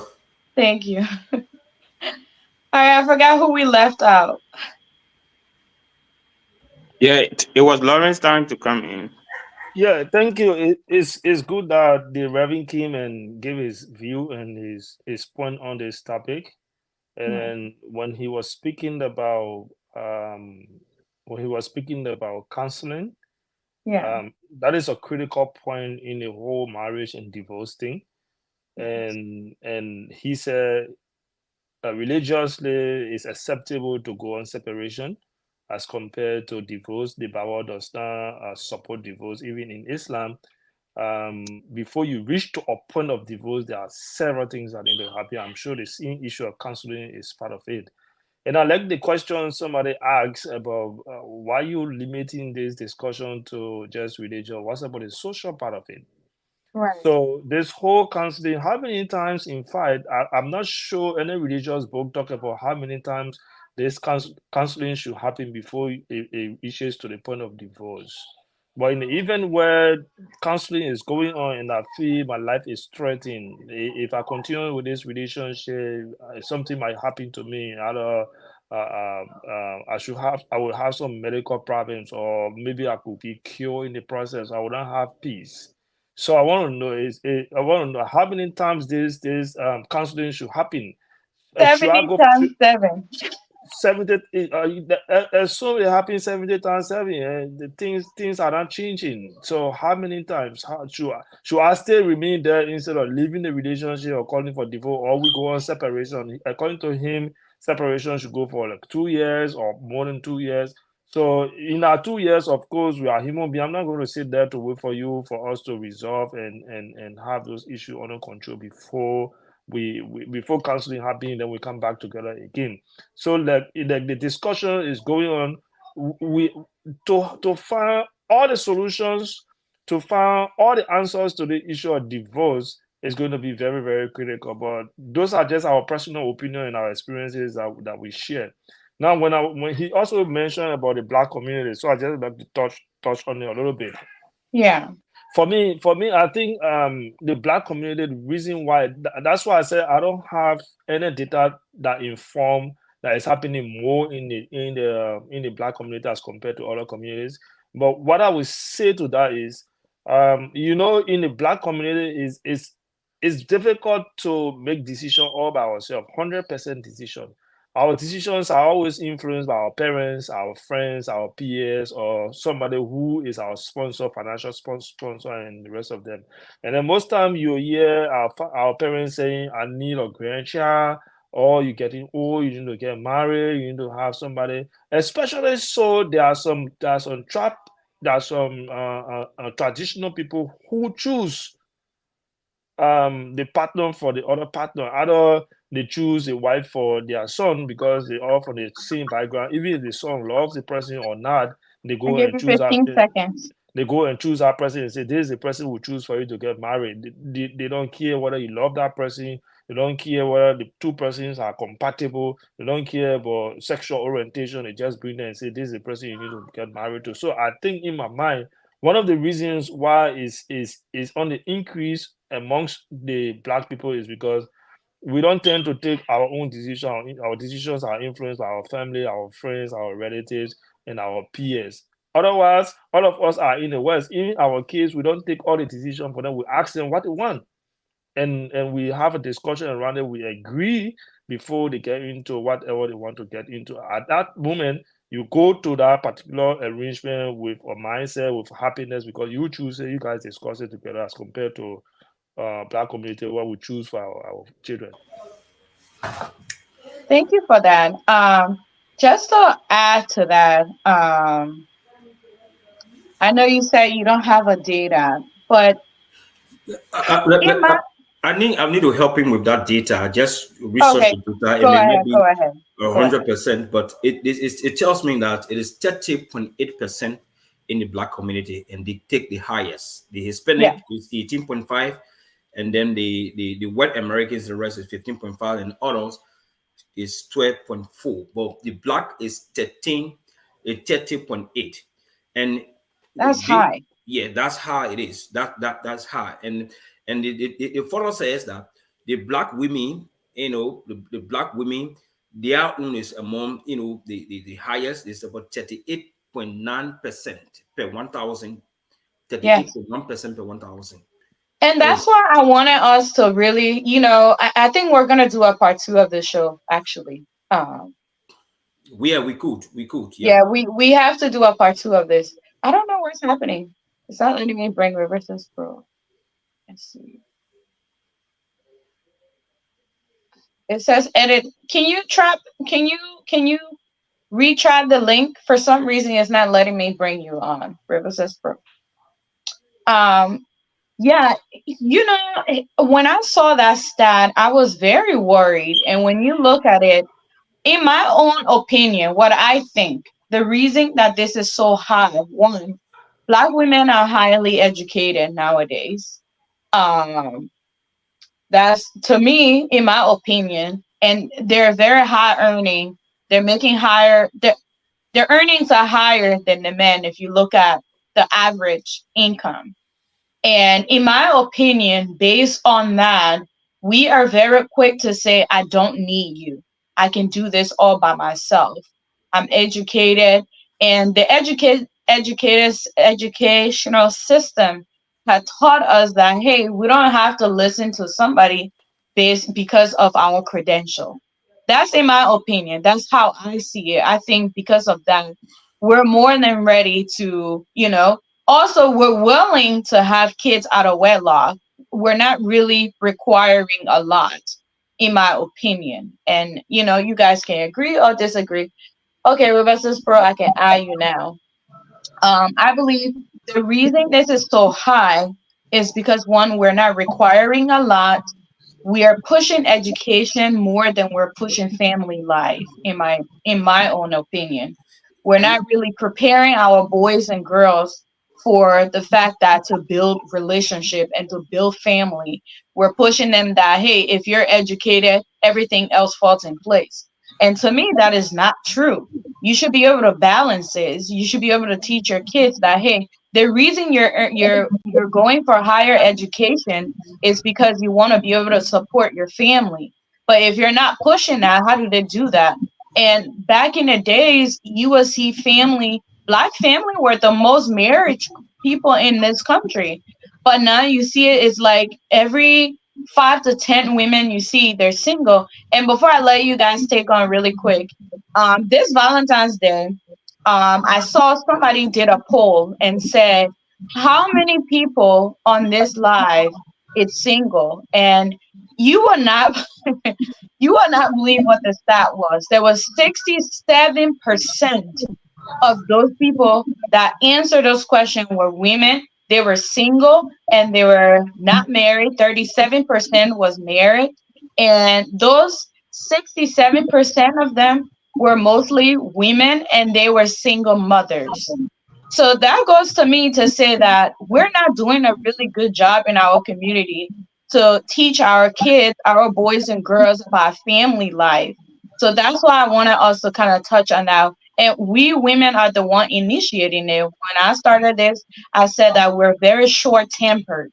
Like we're very quick to say, oh, I'm not here to deal with it. The men also are not pushing further to support their family. So therefore, women are really not able to even take that anymore. They're like, you know what? I don't have time for that. I'm out. And I don't think that's really good to continue that, because as we go on, our kids will not ever get married. We'll just have children. So River says Pro, welcome to the show. Yeah, thank you very much for having. Can you hear me? Yeah, I can hear you. Yeah, it's a very interesting topic. I listen to you guys. I follow you from the beginning. All of you made a lot of great points. You talk about infidelity. You talk about compatibility, and so much lack of readiness. But the thing is, uh, you know, we when we talk about this word compatibility, I don't know how much the scope. I wish we know it. I remember a long time ago, my friend, I used to have one lady like, oh, we're not compatible. And I'm from Africa, like, oh, okay, well, it wasn't a big deal, but compatibility is, it's something that you know, it carries so much weight. You got to be compatible in a lot of category, in a lot of capacity.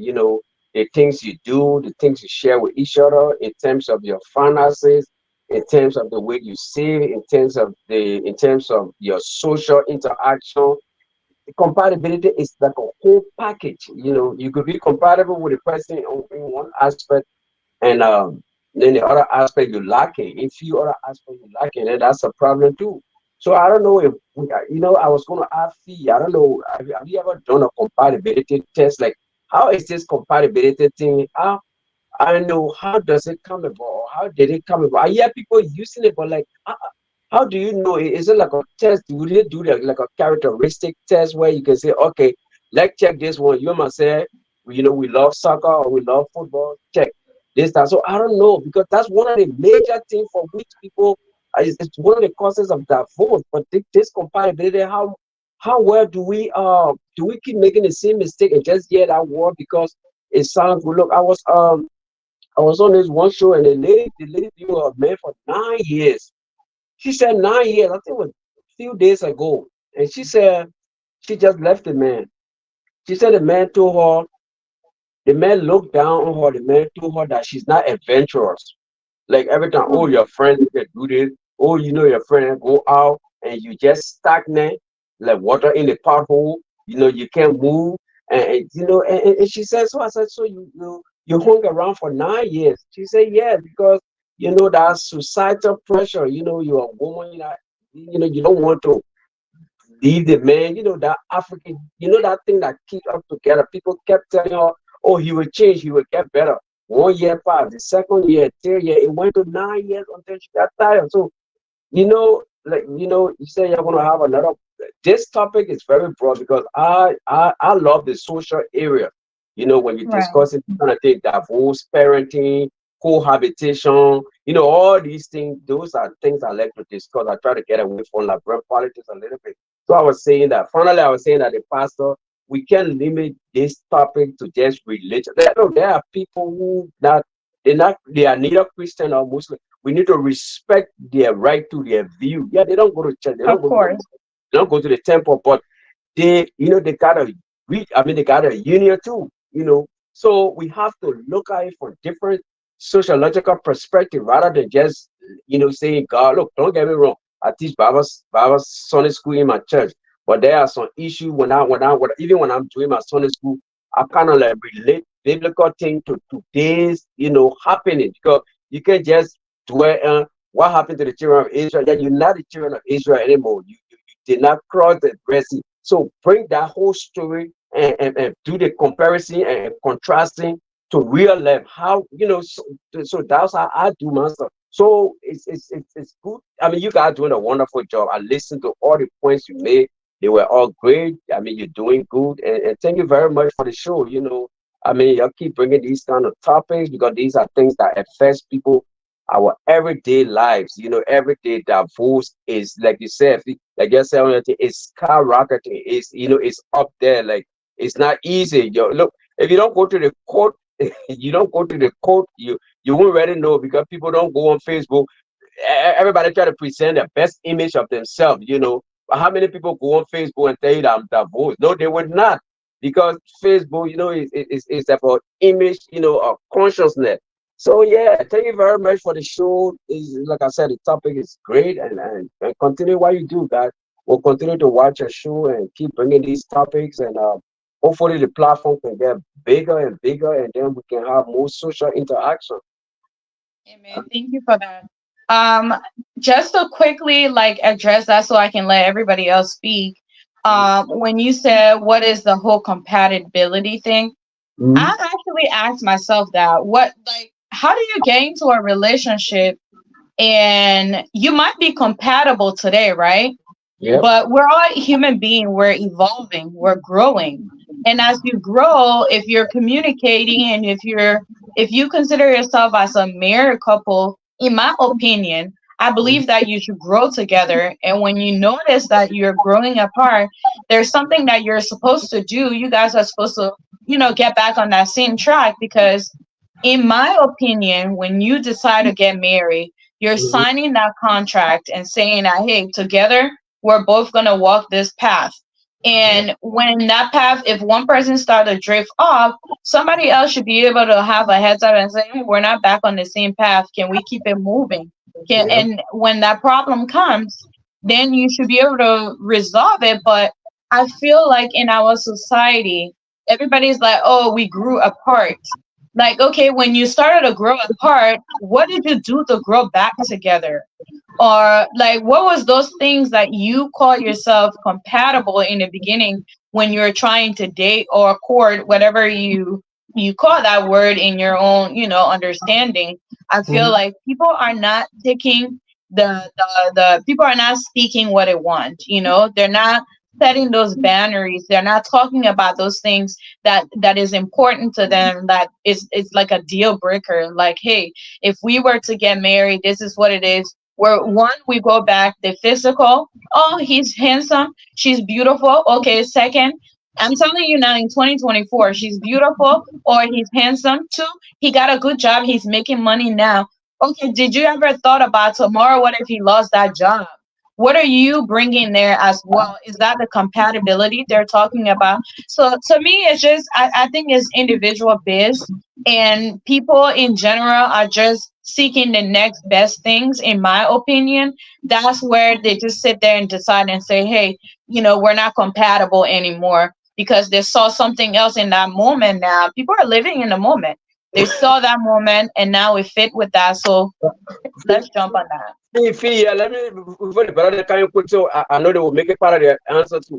So do you guys think Yeah. social media misrepresentation? Because I think maybe, like, say, I know I go on somebody profile and say, oh, I'm a social butterfly, oh, I'm a lucky person, I'm a black, and then boom, I take it. So do you guys think that's so that people are being more misrepresented now, and people are being fooled that they're not taking time and going into that person to knowing it? Like, and one thing I admire, don't get me wrong, I'm not trying to be qualified, but a lot of the Okay. white people, I noticed a lot of the white, you will see them dating from high school. A lot of them, not all of them, Exactly. a good percentage of them, the parents know each other, you know, so then they grow in that. As compared to we, I can be a refugee in Africa or Guinea. I see a woman there, boom, you know, I come to America, and then the next thing you know, people go like, bro, they marry this man or they marry this woman. You know, they come here and they find out this woman living a whole total life from what she is on Facebook or what she told the man, guys. So, I mean, do you think those misrepresentation playing a part to mess up the whole compatibility thing? I mean, taking people of their script, of their I think so, to a certain degree, but I think also you should do your own research. Like, you should be able to have conversation, you should be able to date, go out, and I think, and I always talk about our African community because that's where I'm at and that's what I know the most. I think we get so caught up with, oh, everything else will fall in place. Let's just go with the flow. Don't ask all these questions. You're asking too much question. Why? Oh, are you the police? And I think we each are responsible for making sure that whatever we're bringing into our lives is, what it is we want. Because forever is a long time if you're saying you're getting married. So I would I don't know who was next. That was me.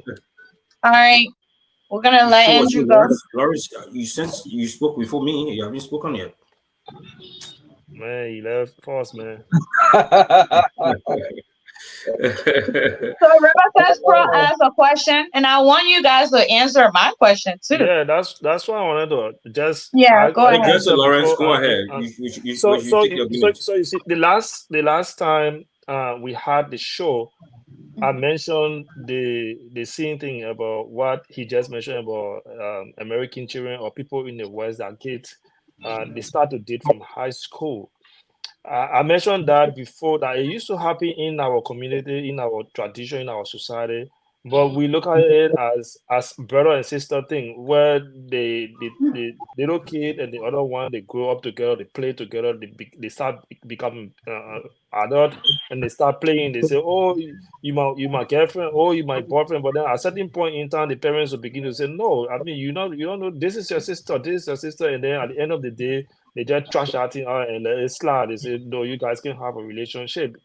Come to think about it, they grew up together, they play together, they saw each other, they know each other weaknesses and exactly what makes them angry and happy. By the end of the day, our parents say, no, that your sister and that your brother, you guys can have a relationship. So if that is one of the things that he was mentioning about. But this issue of compatibility, I asked a question previously. At what time compatibility comes in? If you say I'm not compatible to you, I just special thing you're talking about. It's a holistic, it's a general, it's a everything about me we are not compatible of. Because I know of relationship where we there is no relationship in fact that 100% everything you guys will be compatible 100%. There are things that you may be fast advanced than the other person might be at this level and you are not at that level. But I know most of the time, once a love exists, you guys begin to talk about those things. We sit on the table and talk about it to the extent that we help each other to grow up from that particular thing to the next one that we want you to be into. So when we're talking about compatibility, are we talking about one issue that we're not compatible? Is it something that we can talk about? Is it something that we can help each other to grow in and change as compared to say just because of this simple reason we cannot, because we're not compatible, we're going for divorce. So I mean compatibility is another big thing. But the way you will see compatibility, the other person will see it differently. You might take a particular issue and say because of this we are not compatible. Somebody else may accept it and say, yeah, even though you have this characteristic, but I can still accept you and can still work with you. I know many times people will come over their own list and say these are characteristics I want to see before we get into this thing, and these are weaknesses that you have. If we begin the fee said it, if we begin to discuss, if we communicate while dating, if you begin to know my weakness, I know yours, I know what make you happy, what make you angry. We talk about those things before getting into marriage. I think it will limit the issue of divorce too much. But we're not talking about those things. We go for the moment. We'll go for the attraction. What attract or what we see. We go for it as compared to. So even if somebody comes to you today and say that person is a murderer, just the fact that the person has resources, they can sustain you and the other thing, you don't care. You go into it. What happens if the resources start to fade away? And then you leave because you went there for the moment, you went there for a particular purpose, and now the love that will keep you guys. Thank you. Thank you for that. Andrew, you're next. You've been quiet. Yeah, okay. Let me just quickly run on what we were talking about before I come to the question there.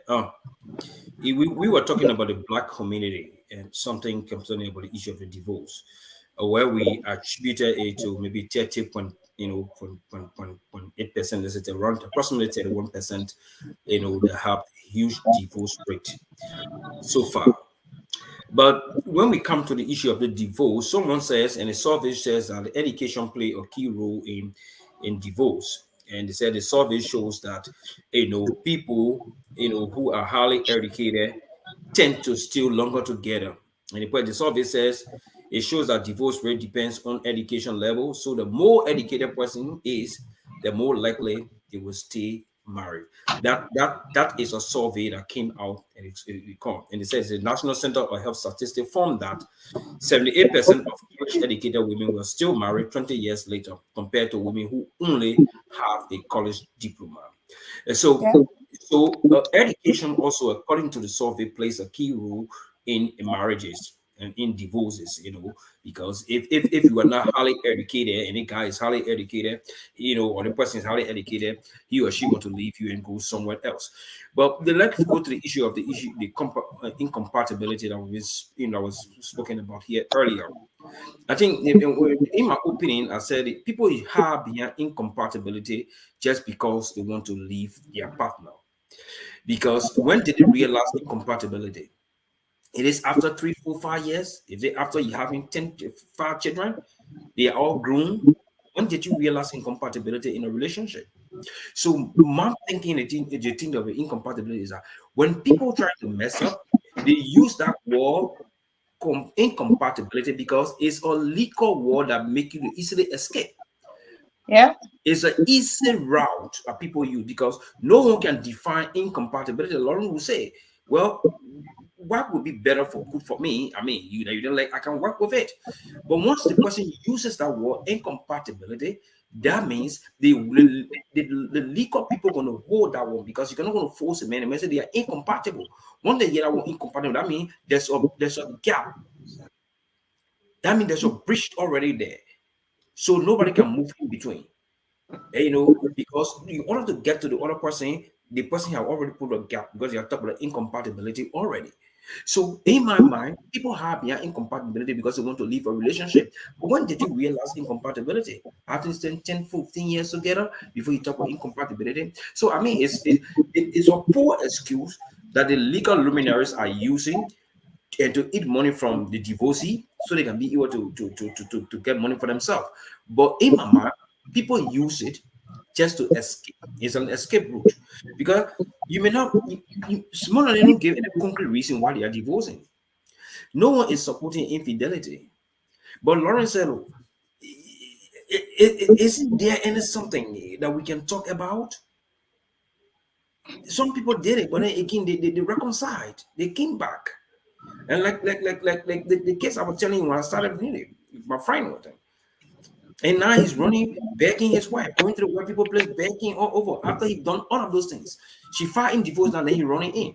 So if she allows him to come back in her life, well, that mistake anybody can make it. Anybody can come about it and say it. But people are hiding their incompatibility just to damage the divorces because probably they have found something out there and the thing they wanted to get from all of you, they already get it all of you. And in the African community, people lie to one another, and when they get there, African black community, especially Liberian community, they lie to one another because the person you make the person expectation so high, and when it reach to that level, the person cannot see it.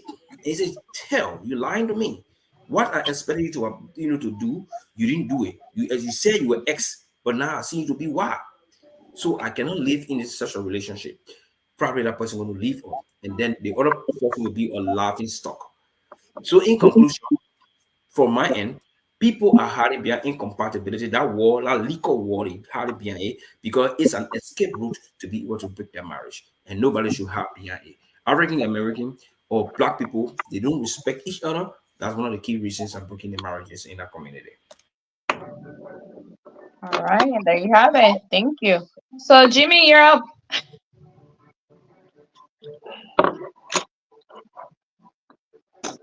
Okay, so first of all, I want to thank everyone for their view expressed so far. I want to thank Reverend Pensy, who was here.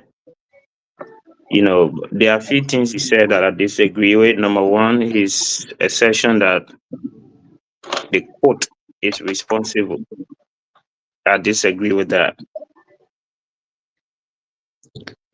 On ground that the court doesn't go into people marriages and look for cases. It is the people who feel that they are not satisfied to be where they are So they run to the court. The court does not go looking for case. Lawyers. So I don't want us to put the blame on the legal system.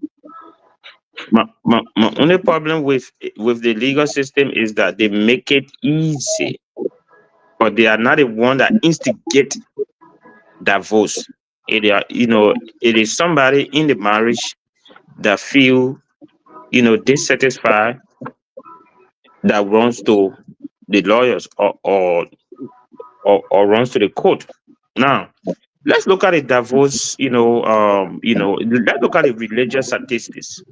I was just looking, and I saw that 51% of the divorce cases in America, 51% are Protestant, 19% Catholic. Guess what the percentage in the Muslim community? 8%. That triples the number in a Christian community. Yeah. What is the church doing? What is the church doing? Look, the Muslim, I call it the Muslim, they believe, even though they are one group of people, that believe in early marriage, that believe in, their girl child being betrothed to a man that is older than her, which is grossly wrong. Okay, but guess what? They have the lowest rate of divorce. The reason why they have the lowest rate, I want to interject a bit. The reason why they get the lowest rate of divorce, because they are being made to stay into that marriage. They are being made to focus on our marriage. They most of them get in marriages with threat. They get in a marriage. They are being coerced in a marriage. Andrew, you're not saying you're not saying the truth, Andrew. You're not saying the truth. Right, I kind of disagree. I think it's the culture. You have no jurisdiction or that information. No, it's not an issue of culture. Can Andrew allow me to land on mine? No, but Andrew is not saying the truth. Yeah, he's not saying the truth. He's not saying the truth, my man. That's the culture. If you talk about culture, that's the culture make them. That's the culture make them. I agree. Everybody has culture. Everybody has culture. Hello, brother. The Christian says, all right, guys. Let me finish. I'm gonna mute you guys. I'm gonna mute you guys, please. No. There's a very positive aspect with that early marriage. You're not looking at that. You're just looking at the aspect that has to do with early marriage. What is the positivity in that one? What's the serious?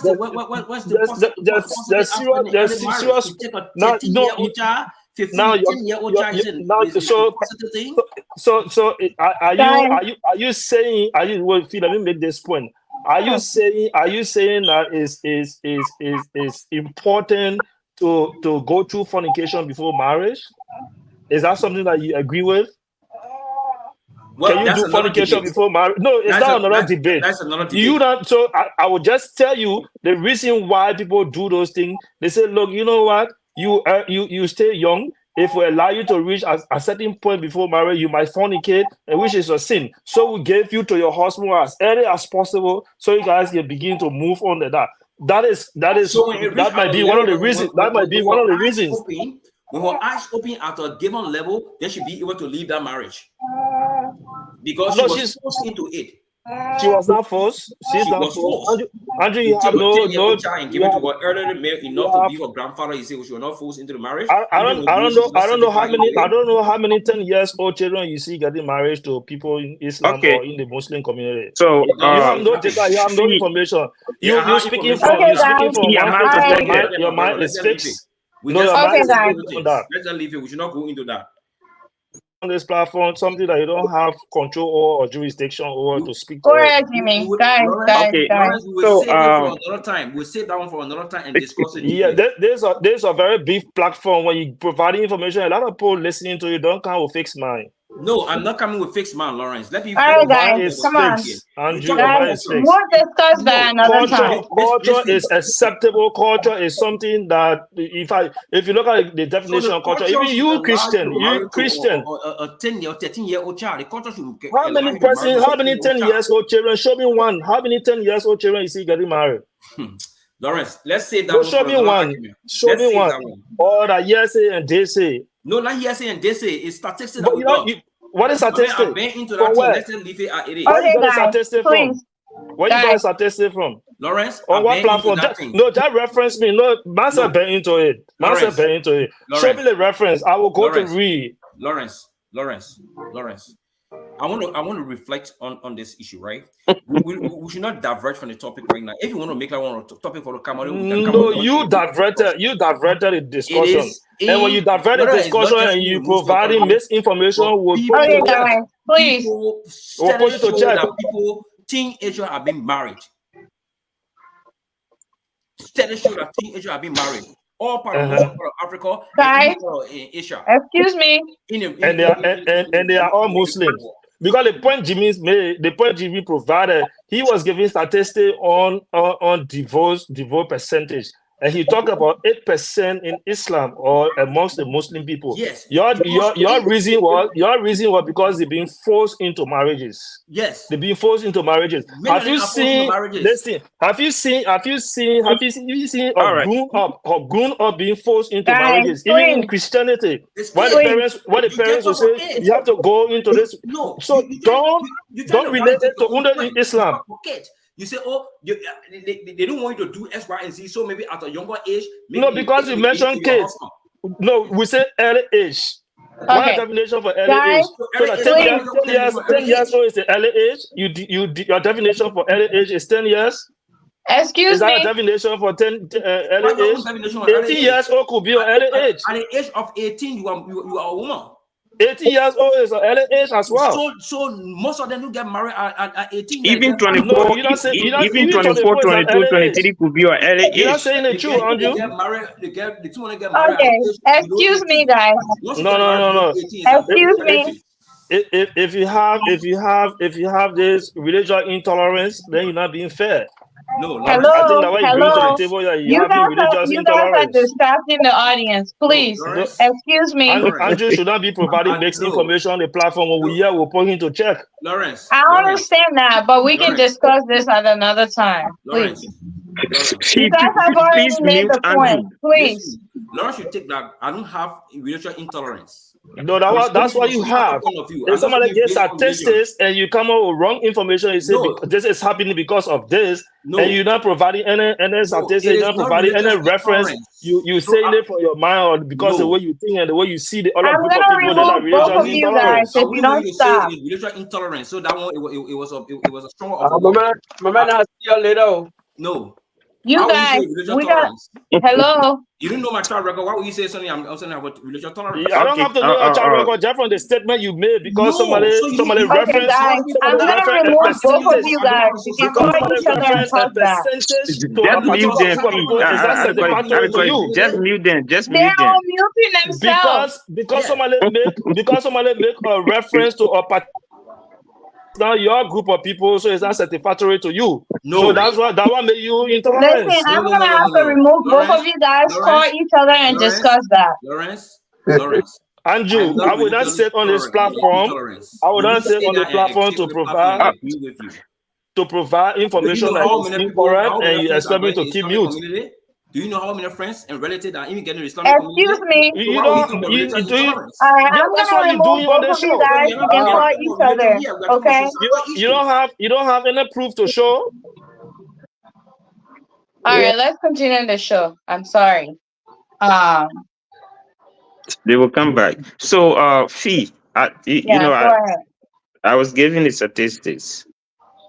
The Catholic has 19%. The Protestant Christian have 51%.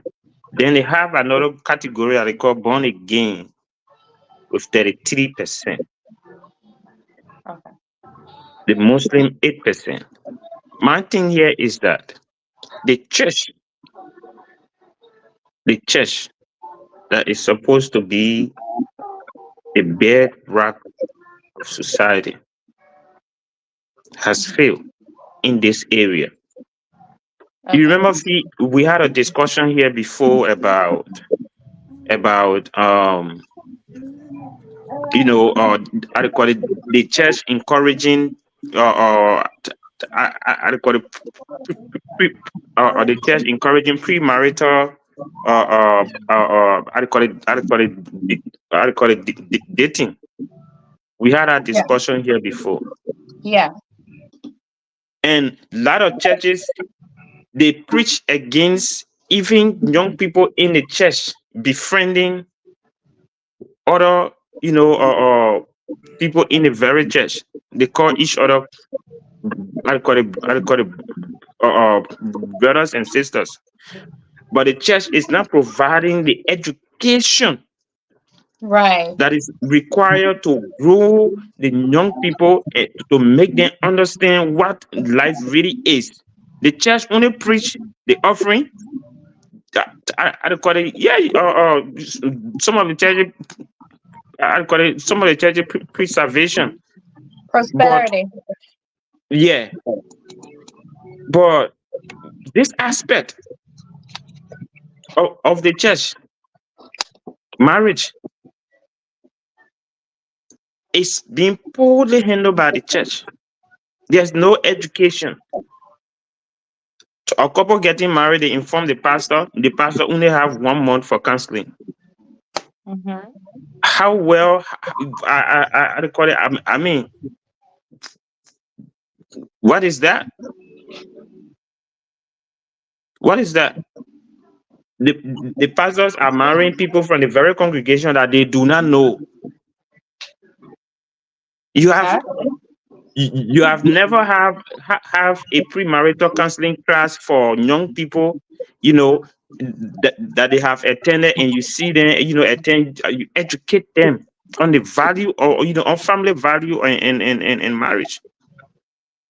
So this is very disappointing. I'm a Christian, but this is a this is a bad record. It is. I agree. You know, in our Christian community, and I give it out to the Muslim. The percentage is very low. And we understand why. Because they keep to their tradition. They keep to their tradition. Now, on the issue of the Black community, look, let me tell you, our Black women are 65% responsible for the way a lot of them have become single mothers. 65 to 85% responsible.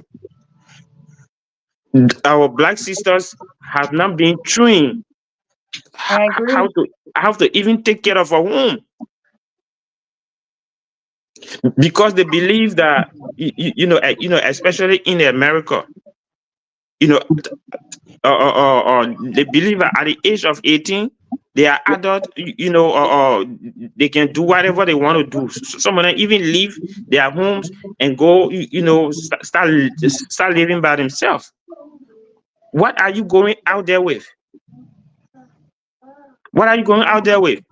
If they and their boyfriend have a confusion, they are the first to call the police. And once you call the police, you are inviting the law. You are inviting the law. And and that's why I say the court or lawyers don't go into people relationship, or to get them, or I call go through divorce. No. It is the people who run to the lawyer, or I call it, or they run to the court. And which is why the divorce rate in the Black community is so high. Every man want to protect their peace. If you are if you are a woman that doesn't welcome your husband home after a hard day work, if you doesn't if you don't, or if you don't welcome him home, I call it, with a smile and laughter, and I call it, and stuff like that, you don't know what I may have been going through the whole time of work, whether he has a crabby, or manager or boss man over him that have made a whole day hell for him, and he's coming home. He thinks he thinks he should come home. I call it to rest. Then before he gets there, you already make the home a piece of hell for him. Well, So Jimmy, tell me, I kind of disagree too. I'm gonna stick up for us too now. The men yeah, also plays a key role into this as well. you have the right to do that. But my thing here is in the black community, black females have contributed massively to the way a lot of them are single mothers. I agree to that point. But the So I will stop there, man. I will so stop there. so Yeah. see, yeah, let me okay, I mean, we're talking about another brother talk about the woman, the role of the color woman, the black women in particular, and but like he just said something that I think the pastor said, which is something that I just thought on it. So and I'm asking myself, and I'm asking you guys to, how much of a role do Western society play in these breakups, divorce? Because even though he said that the legal system doesn't go looking for cases, but how do they encourage this thing? Look, I remember, one of my cousins, who she's not watching, we went to get some paper from somewhere, and Yeah. her husband is not here, and we're trying to get the paper, and they're like, "Oh, where is he?" She said, "The man in Liberia," and then you could see the little house. She's like, "Well, if he wasn't here, I mean, you can get it." So now they try to force her into that single model, into just what, let it stay, let me do. So how much of a role these I'm not blaming the legal system, but I mean, as compared to Africa, when we were growing up, people would say, well, maybe our brothers were living in a prison, but they did not have that system. Look, I remember growing up, my sister took my father to the police station. She didn't even on the oral. She didn't tell the policeman that was her father. And when the policeman came to the hall, the policeman said, "What, your father?" The policeman said, "Come here." Right in front of the city, they punished my sister. So how much of a role our society encouraging that, for where the single mothers got benefit? You leave your husband, like they wanted to do to my cousin. So what? Forget about that man. You will get your paper, you will get this document, but then you gotta send a document Liberia. And what if you just sign a paper and he's not here? And think how much of a role are they playing? Single mother, you got food stamp. I mean, don't get me wrong. I'm not trying to bring black women down, but it's prevalent in society where people where single mother getting food stamp, you getting rent assistance, you getting so much of the welfare program. So how much role that society is playing, that this system in play, instead of this system saying, look, you know what, we're not tolerating divorce. It must be, the reason must be what the legal people call beyond all reasonable doubt, or not any woman, why you divorce, or because I'm tired. And then the system like, boom, yeah, you ready to go, you can apply for food stamp, we got rent assistance, we got everything for you. How much of a role, yeah, it's the system playing? Don't you think, don't you guys think that, it's a time, I'm not a guy civil labor thing where you can tell the person what to do and what not to do. But yes, man, I every time you pass her, I'm a single mother, I'm a single mother, I'm a single mother. Yeah, the baby It's that a music now, right? when you begin single mother, the baby just 3 months or 4 months. So how much encouragement our system giving to to these divorce, breakups and separation? So, so you asked a lot of questions. So let me I think see. I want to come in on that. If you give me the Okay. time. All Yeah, right. Just you see, just what he said. Let me contribute to that. okay. I think in the West here, the benefits set aside for a single head of household maybe might be one of the factors too. Because if you're a single mother or you're a single parent, government has a lot of different benefits that you get and take into consideration. So a lot of people who see their partners And somebody will basically look in your face and say, walk out of that marriage. In fact, when you walk Yep. out of it, you might even live better life as compared to the way you're in our marriage, because the government will take care of you. In fact, I know of a person who is on government welfare, and they are practically paying $25 for house that they live in What? for rent. $25 for I rent. go in this single moment. So just because of the benefit, just know I have not seen a single head of household, a man, getting those kind of benefit. It Probably happens. they might not even but it's not on the average, they might not even think about it, they might not even go for it. They will start to struggle. But the women, they will say, if I know how many food stamp, the different, in fact, the good thing is they can do all the research to make sure what are the benefits are set aside for those things. So they go for it. The So, next thing I wanted to point to, our statuses are helping to contribute largely to this issue of divorce. In the African community, a lot of us, we don't have resources, we are poor, we don't have income, we have no idea of how our day is starting the next day. So if you come across somebody who, especially for America, look at the statistics. Look at how many persons leaving from Africa to come to America just to get married because they want good life. They don't know you. They don't care who you are. As long as you are able to bring them over here and get married and give them good life, they are waiting to get to it. And that's why when they come here and then they begin to see different things, that's the time the incompatibility comes in, and people are walking away. Imagine now this time around, instead of only women walking away, the men are walking away too, because they have come to a marriage and the woman bring them into this country and they see something different in a satisfied way, they are walking out as well. So that's just one of the factors are contributing to divorce. Somebody bring you poor, you want good life, you don't know that, you get into it, and then at the end of the day you see something different, you walk out. Okay, let me just close quickly on this one. okay. Yeah. So that's the same thing we turning around, going back to folk on the and what is Lauren just made a point. Really want to come back to that issue. Like earlier, we said that people will bring people on in the Western world and get married to them, and then the actual thing they expected from that person is no longer getting those things. You don't expect a man or a woman to stay into that kind of relationship. Somebody said they look at the benefit of divorce. What will it benefit me if I left the person today? What will it benefit me?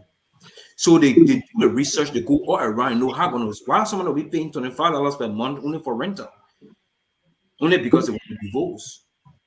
So the people they look at the negative aspect. On the average, for every 10 men, you see only one person will go for it. But for every 10 women, you will see 9 will go for it.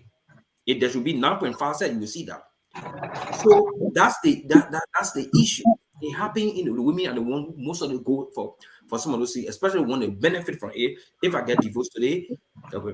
And so many of them will say, well, I mean, I gotta get divorced because I will get the kind of benefit, I will get the kind of social benefit. So let me get divorced. And they forgetting to know when you do that, if you have children, it affects the well-being of the children. That they don't even know. Because the last time we were talking about this, well, it will bring about poor parenting. The child connective, behavior will change because he or she will be, well, I want to go to my dad, I want to go to my mom. So the child will be commuting between two parents. And that alone will traumatize the child, will make that child will not grow well, will make that child will not ready, function the way that he or she is able to function in the society among his peers. Only because the mother and the father are separate locations in the need of divorce. So in conclusion, people should not have beyond incompatibility to bring the evil deeds up. If you are not compatible with somebody, don't, if you know you will not make it, don't go into it. Only because you want to come to the United States, so you want to get divorced, you want to accept everything. And then when you come to the United States, now you say no, then I can't make it.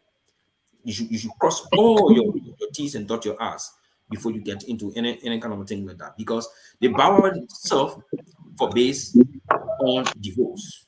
The Bible that we know about doesn't talk, it doesn't like divorce. This is why you see the Catholic, they don't like divorce. They don't divorce. When you marry, you will stay in that marriage until at the extreme, level, then they could divorce people. But normally, they don't divorce easily. And Andrew to the extent that the benefits even talk about sharing of property, they give huge percentage to the ladies. That's the part. That's one of the parts. They give good percentage to the women. Yep. You walking out, once a man has this kind of property, in fact, they look at the man income, look at what property you have. If you put in for divorce, you're walking away, you carry percentage. Yep. But on the other hand, if that the man put in for divorce, the man walk away free, he goes. Whether you got property or not, the man goes. So you see how biased that is. You guys are enjoying. Yeah, that's why they behave. That's why they behave. They look at it. They want the spoils from the divorce to get You it to know, benefit them. you know, someday we need to talk about why there are so many single ladies. Why there are so look. I got it because You want us to discuss that one All the tomorrow? single ladies, yeah, put put their their hands hands up. up. Yeah, And when you go to the wedding, I tell them I play la music. You can see them jumping to catch Oh out. yeah. Yeah. Oh yeah. Mhm. So I let all y'all men talk about the women. I'm about to destroy you now. Okay. And one other music before you can't eat fee. You know what music can, Lawrence? They say, I'm single. Daddy, you know I'm single. Yeah. And they see them dancing to it. You know? Who said you that? like you're proud. It was a you know, like decision they're you proud made. of being. So why you make your own decision and you go and sing outside there? Yeah. That African Think song. out of you men. Now I'm ready for you. I can believe I'm the only woman here. So go to Your your voice point. said too sorry for. Huh? I say your voice said too sorry for. I even know so I have to talk for us. But the issue of women, you know, being single, wanting to be single. Also, we shouldn't also forget that men are also the contributing factor. There are a lot of men in home that doesn't want to financially contribute to the household. The women are also the one who pulling all the burdens and doing everything. We have men that sit home and like, oh, they're looking for a white collar job, but they don't have the credential for it. Stay home husband. Yeah. But then also, I blame the women too, because I'm like, why would you not properly vet the individual you're with? But sometimes things happen, right? Another reason that I think most women run for the hill is not so much of, this whole social, even though, yeah, it plays that role into it, but the whole system wasn't set up for people to be single and just apply for it. It's for people that can't afford to go for it.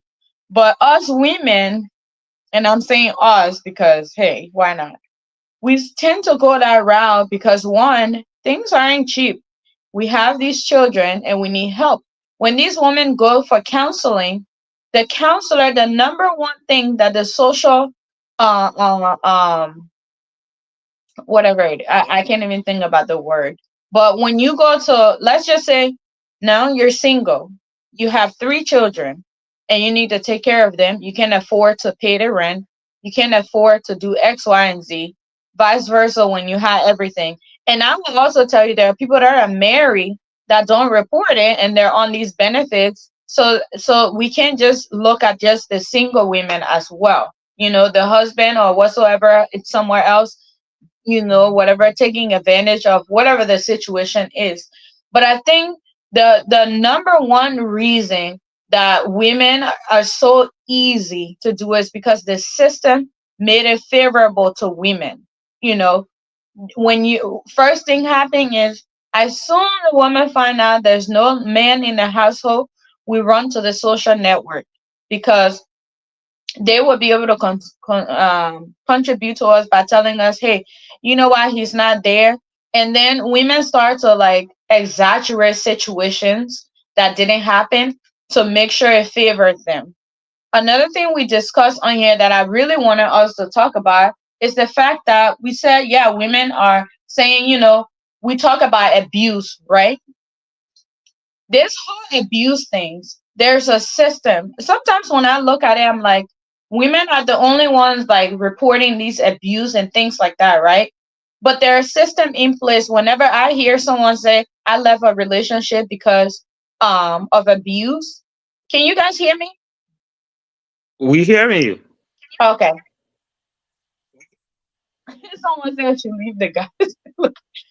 When women say, "Oh, I left the relationship because of abuse," I'm always thinking like, did you report it? Is it on file? And just because someone said that they're filing for divorce based on abuse or whatsoever, the court system asks you for those evidence. And if you can't show it, then now it's like, what's the reason? But most women wouldn't. They would want concrete report. They want records that was that. So us saying that, I know majority of the time we would be like, oh, women are abused. That's why they're filing for divorce. But men are abused in relationship as well. They don't report it because it's not gonna favor them. And men usually assume the woman's gonna be the one that they're gonna take their side. So for that reason, they're not gonna. So whenever I hear anybody, women in general, when they say, "Oh, I left that relationship because of abuse," not that I'm doubting you, but I always ask, like, did you report it? Did you call the police? Like, what happened?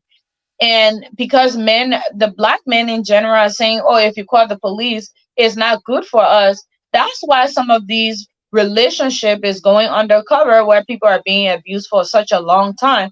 And I don't think that should be the case. If you have a kid by somebody, you should know you have to support them. And if the woman has to go file for, whatsoever to support her, why not? But I don't think it's the social aspect that's actually contributing to it.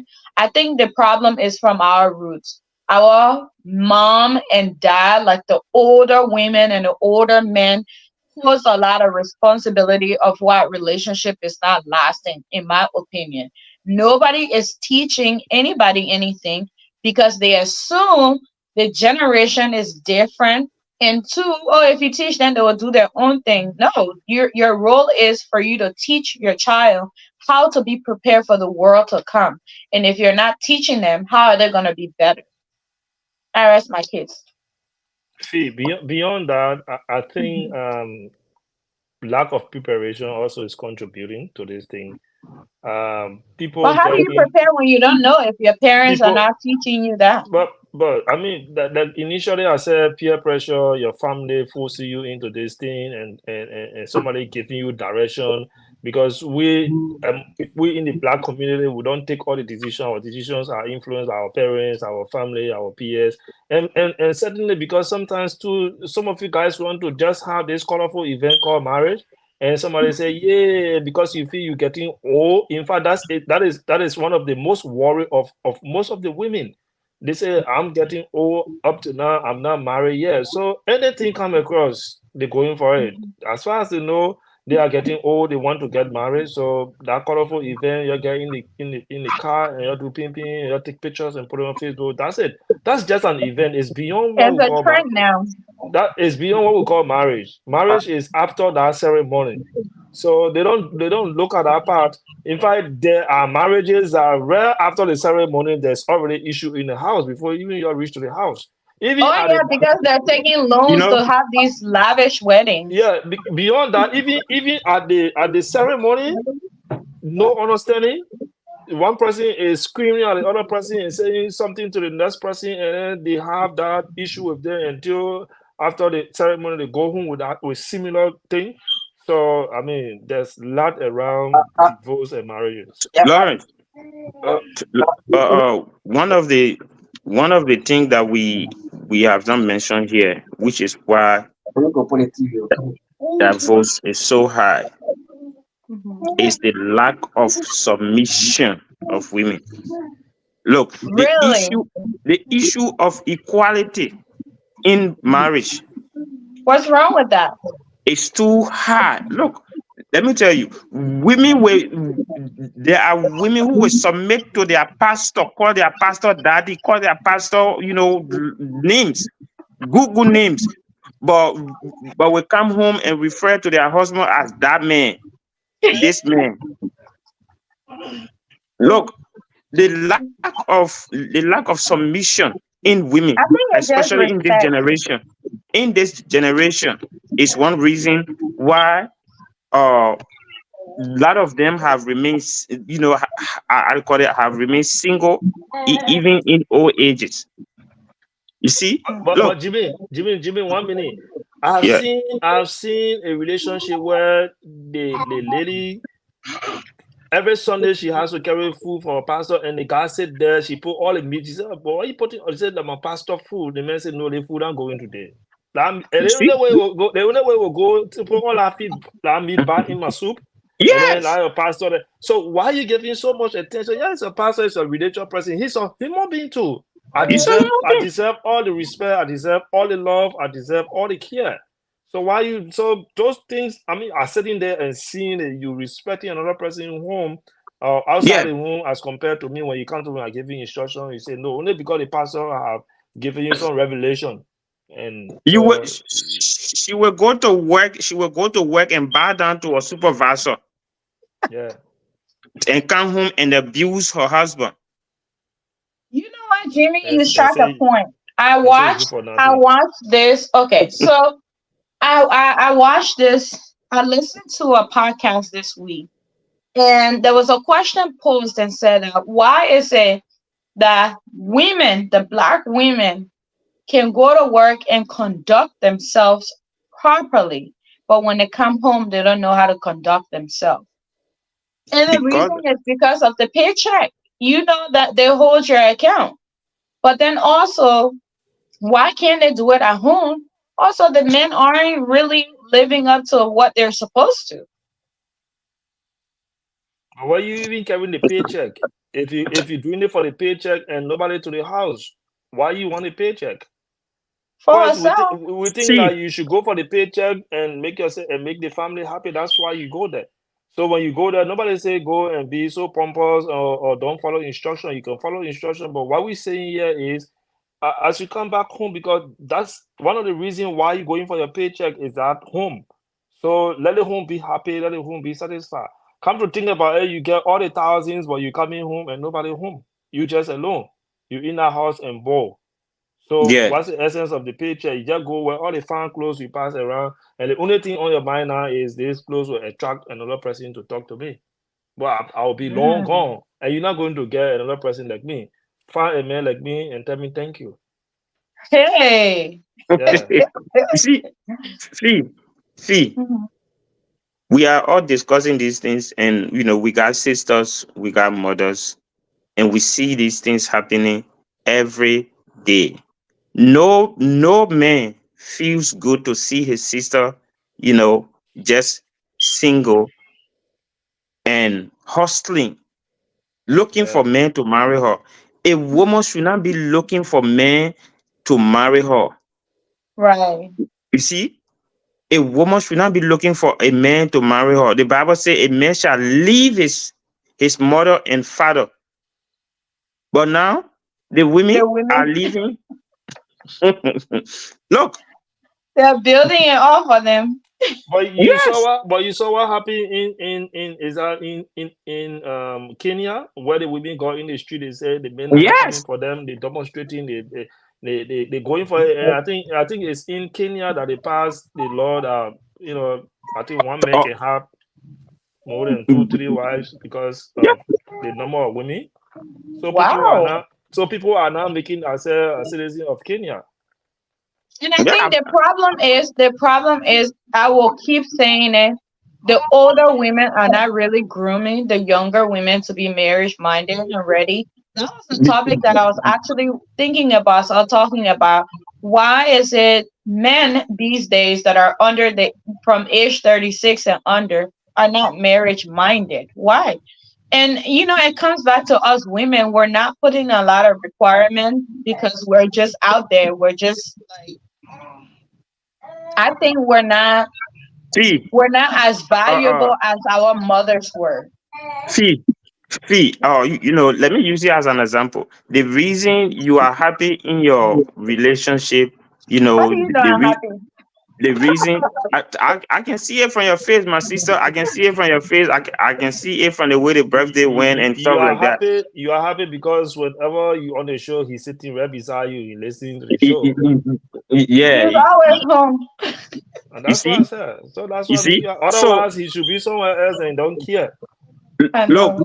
look, Fee, the reason is because you yourself have learned to take certain things and let certain things go.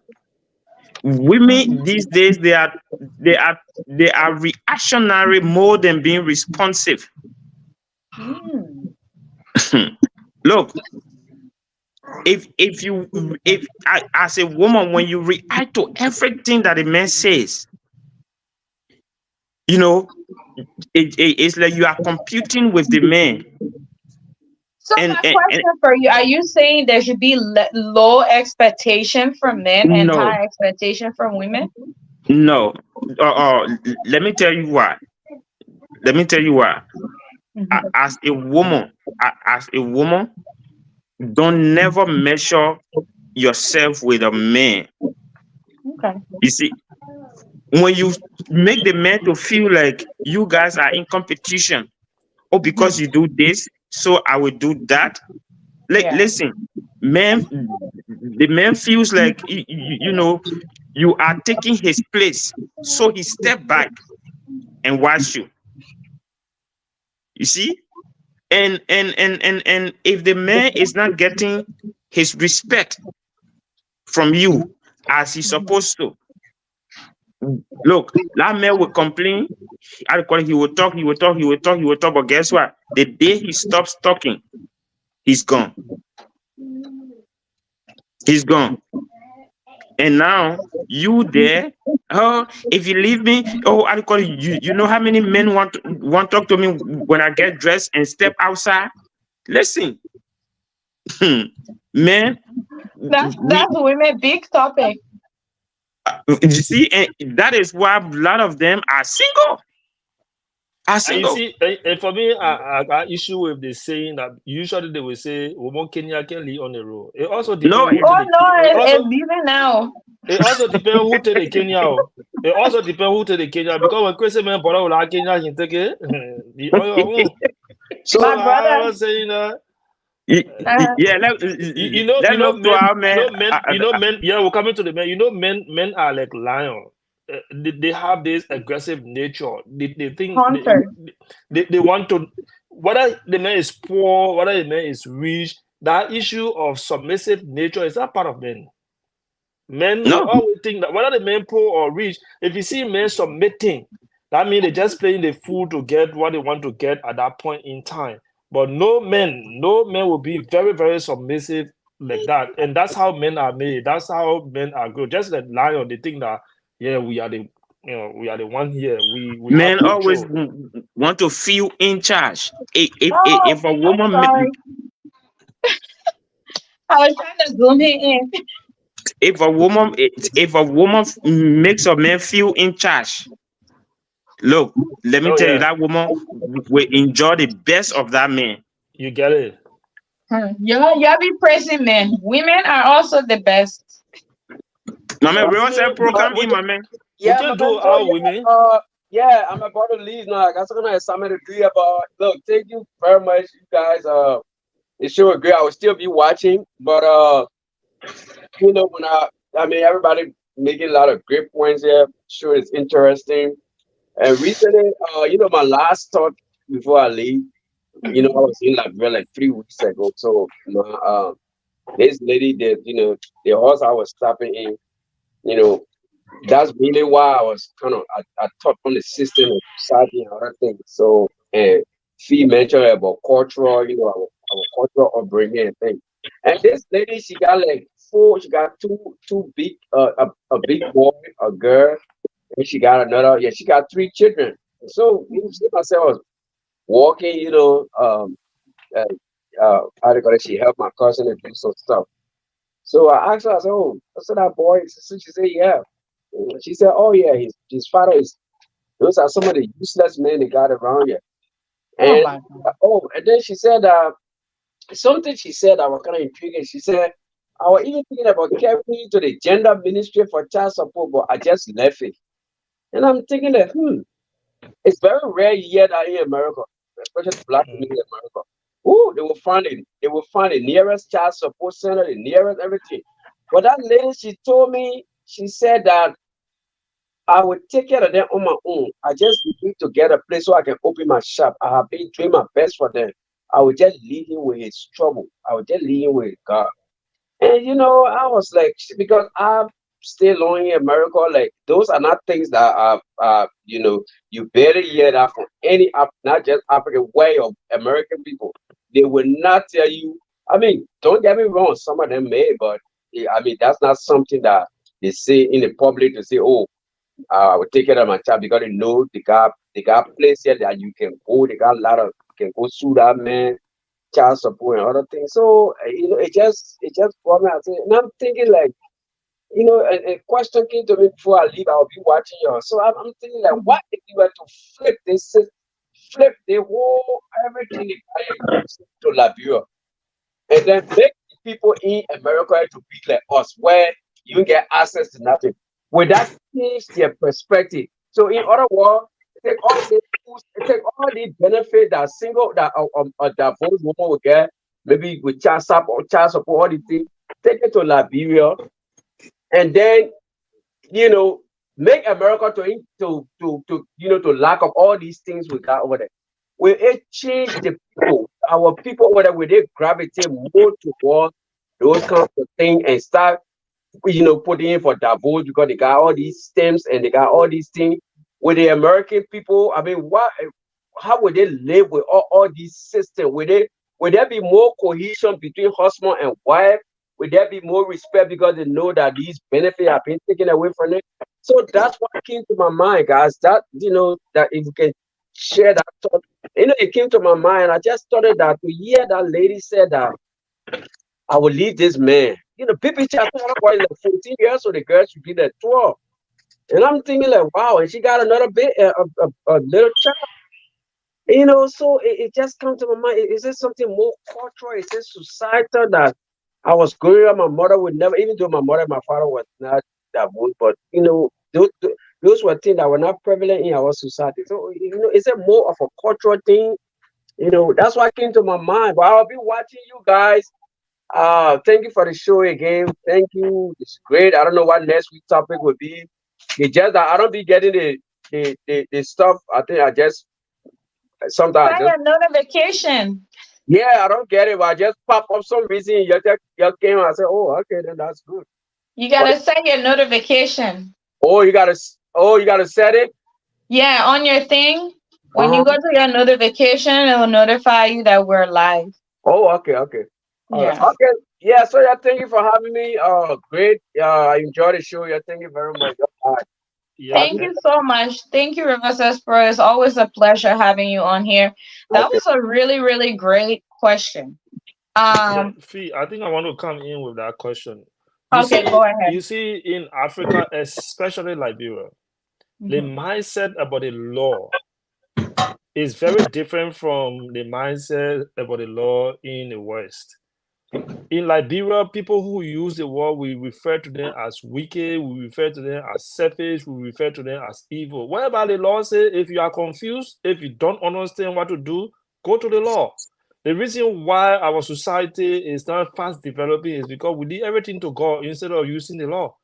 And they say use the law, but then without use the law, we'll go say I did my own to God, even though it happened, I did my own to God. But they say use the law so you can get a clearer understanding, but we will not do it. But the moment somebody call police on you, the moment somebody take you to court, the moment somebody bring the law in, then that person is the worst enemy. That person is the most wicked person, is evil. So I mean, the thing Russell Pro came across in Liberia, yeah, it's common that she's just looking at how society will brand her. She's just looking at how people will see her, what they will say about her. That's why she did not go to the law. Because people will say, oh, she took her children father to court. She took her children father to a children protection unit and all the kind of different things. In fact, because of that, she might even lose friends. She might lose a relationship. family people might start calling her names and start, and start putting her on the side. I don't even want to interact with her because they say she called to call police or she called the people to call the. But yeah, I mean, of course, if you don't use the law, it's on you, against even you. Because if anything happens, that's the first question they will ask: what did you do? Why you didn't call the police? Why you didn't go to the law? So I just wanted to flag that out. Thank you so much for that. Jimmy, you want to add to it? Yeah, I didn't get the question clear. So basically, he was saying that he was in Liberia about 3 weeks ago, and there was a lady there that had three children and her husband. I guess they were not together anymore, and the woman, um, he had asked, how, and she said that the father is one of the useless men in town, but she wanted to take him for child support, but she decided not to. And I guess he wanted to understand if everything that we have here in the US was in Liberia, would she have that same concept? Is it cultural, or he's just trying to understand does the environment plays that role into that, I guess. Okay, so what I would say to that is this. Some women have the sense of responsibility. Mm. They believe that it will be it will be Someone getting a call. yeah, I am just hold on for me 1 minute. Okay. Some believe that they will be it's a disgrace to them that they take their child father to the law for child support. They want to take the responsibility for whatever have happened and take care of their child instead of giving it to government. Okay, because one of the things that come with this child support thing that most people don't know is that even the government will not respect you. They will give you the benefit, but they will not respect you. They will look Oh, oh. every y- yeah, you were saying something. No, no, no. Sorry, I meant to zoom you in because it's hard for people to see you, so it's good when I zoom it out. Oh, okay, yeah. So there are there are some women that feel like it's a disgrace for them to do that. So they do that to protect themselves. All right, but she has the right. She has the right under the law to do that. But I always tell people every right has a responsibility. All right, so I don't blame her. I don't blame her. And whoever the man is, if he has conscience, when you have for such a woman that make such a decision, that means that woman still have feeling for you. She doesn't want to destroy you. All right. Hmm. So, as a responsible man, you're supposed to think twice, and get involved with you know, with your child. You see. So, um, that's what I would say to that. Okay. So for me, I would tell you guys, let me just say this tonight. I don't think child support is bad. I actually encourage women to actually do it for men that are not responsible. There are a lot of men that will have children with women here and there, and they don't want to assume responsibility to take care of the kids. And I'm glad there is such thing as child support. Honestly, if you ask me, most of these people that go to child support, I honestly believe that they try to figure out how to take care of the kids between them, and then they end up, yeah, there are a few percentage of people who will say, you know what, you'll see what will happen to you. I will take you to child support. But to be quite honest, I don't see it bad. And even child support, we might say, as horrible as it sounds, it make the law involved between men and women. I think it kind of balance. It shows it makes somebody to be responsible because they don't want to be responsible. And I don't think that's the route everybody should dream of going on. but I think it's necessary in most cases. The other thing that I would say, that lady not taking the husband to child support, I mean, it doesn't help her. I would encourage her to actually do it, because one, she has 3 children. Now she has to work triple to take care of these kids, and he doesn't want to assume the responsibility. To me, those type of individuals should be sent to child support. I disagree with the ones that if the man is doing the best he can and he's supporting you, then don't take him there. You guys can arrange something between you guys. But if it reached to a point where you're not able to, and I think if that woman was actually in the US, she was actually going to do it, because it will force him to do it. And I also believe the reason in Liberia she didn't really go, because at the end of the day, what is she really gonna get out of him? I think that's some of the reason that she didn't go to go do it. But if she knew he had a really good job and she could get an amount that would reduce the workload on her to take care of those 3 children, I promise you, I think she would have done it. And I think she should, because it's not she alone who actually have those children if the man doesn't want to be responsible and take care of the kids. So that's what I would say to that.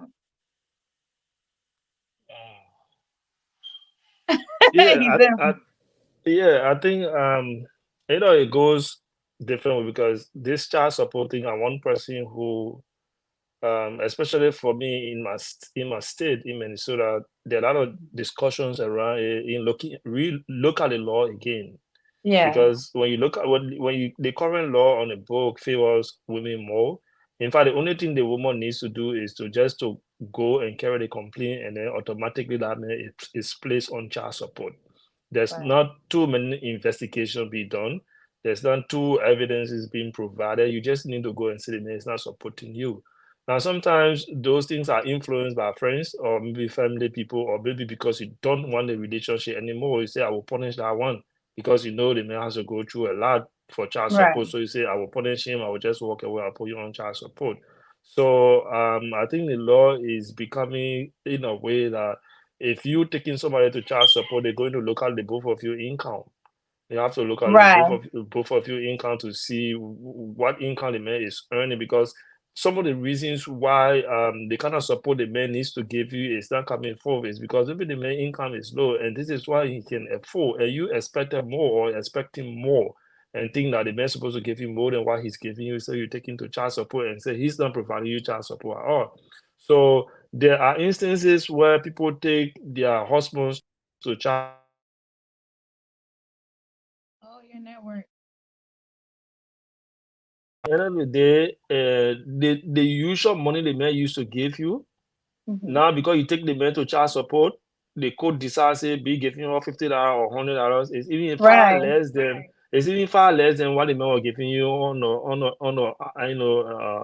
normal basis, where he can just buy stuff for his babies or his kids. He can just give you money anytime and say take care of the baby or do this and all that. Now you take the man to child support, and some men, what they would do is eventually, as soon as they know you carry them to child support, they will quit their job and start doing something crazy. So they go, what job do you have? Man, say, I'm not working, I'm not this. That's so crazy though. And this is all my income and all the kind of thing. Then now they say, okay, but then be giving you $100 or $50, which is not enough for you. So Yeah, sometimes, we got to uh-oh. What happened? Someone calling at me. Wifey calling. Oh, let me fix this. What happened again? There you go. Okay. Yeah. Yeah, So but yeah, let's try um to close it. You want to give your closing statement? yeah, sure. Let me give my closing statement. Go So ahead. here is it. Um, Marriage is a very beautiful institution set up by God between a man and a woman. But now the influence of of society and other factors in marriage have caused divorce to be on an increase. And some of those things have been discussed tonight, which are the legal term incompatibility, domestic abuse, infidelity or cheating, uh, the issue of independence in marriage is one thing that have caused or that is causing a lot of divorce and also leaving a lot of women single and single mothers. Look, there is no one is 100% independent. So don't walk into a marriage, whether you are a man or you are a woman, and think that you will have 100% independence. No. Learn to work with your partner. And I believe, in as much as the society is influencing, is doing things to encourage divorce, I also think that religious people, the religious community, the Christian community should start to put plans into place on how to grow Christian marriages, how to make Christian marriages work. Because it is very disappointing that 51% of marriage of divorce cases are Christian. So we need to go back and value our culture. I always told people that Christianity is not a religion. Christianity is a culture, because culture is a way of life. The way you live makes people to know whether or not you are a Christian. The way you live among other people. So it is. And to our young women, the reason I'm saying this is not because I'm against the women, but it's because I want our young women to start to learn from the mistakes that is already being made by the people ahead of them. Look, you can be born and then you see your mother struggle to bring you up without learning from the mistakes that your mother made, that she has to raise you as a single mother, or your father made that he has to raise you as a single father. Learn from it and set the record straight so that your generation can repeat the same thing. You see, when women begin to know their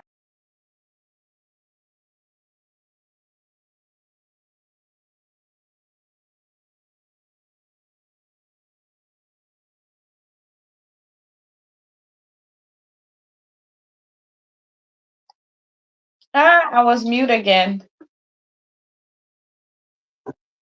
I don't know what happened. that's why I don't like to use the phone, because this always happens. Oh, okay.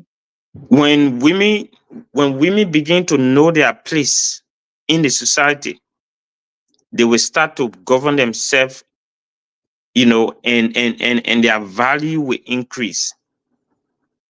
You see?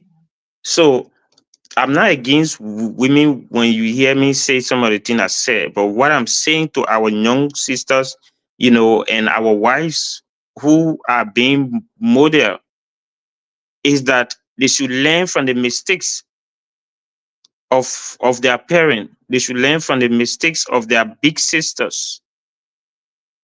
You see? Don't make the same mistake that they make.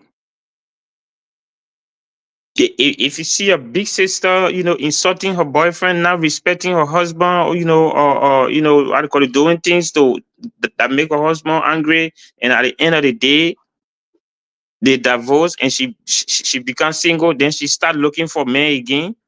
Look at those mistakes and correct it. Look, I love women who are responsible, who who consider themselves as the woman in the relationship.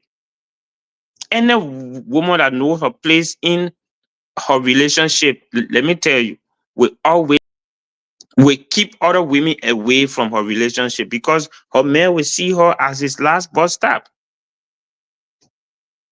But when you start to disrespect your man, you know, how to call it, you make him feel less in the home. Then he start to find peace because every man, a man more, or the highest thing every man wants from a woman is respect. The woman that respects her man, she keeps her man. The woman that compare herself, how to call it, with her man, loses her man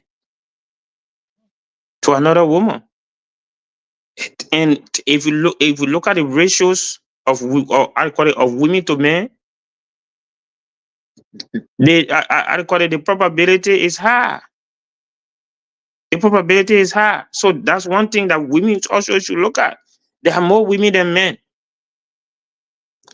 Go to church today and count, go to church to how to call it, tomorrow fee, and count the number of women in that congregation and compare it to the women, or how to call it, to the number of men. You have more women now on fast and prayer. How to call it?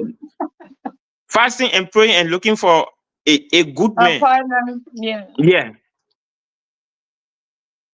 You see? But as a woman, you shouldn't be having for 40 days fast and prayer just because you want a man in your life. It shouldn't be that way. If you have been a good woman, you praying for a God-fearing man, but you are worse than the devil.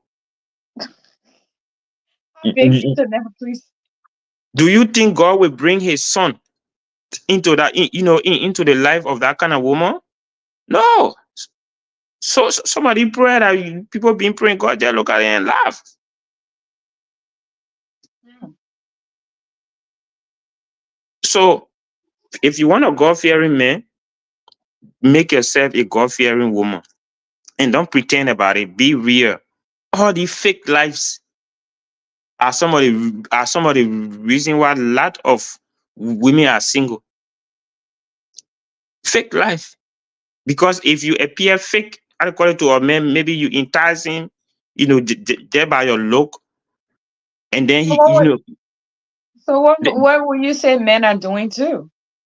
I mean, it goes both ways. Okay.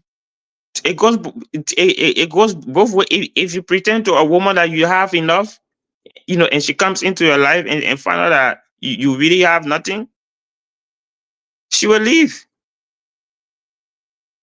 And I call it, and let me tell you, fake life is expensive more than real life. Yeah. Because the pressure alone that come with it. Yeah. You always want to do more to maintain the status quo. But a person that is real, they have a simple and sweet life. See how sweet you are always feel, because you're not faking things. You're not forcing yourself to be who you are not. We try to be. Some people don't like you.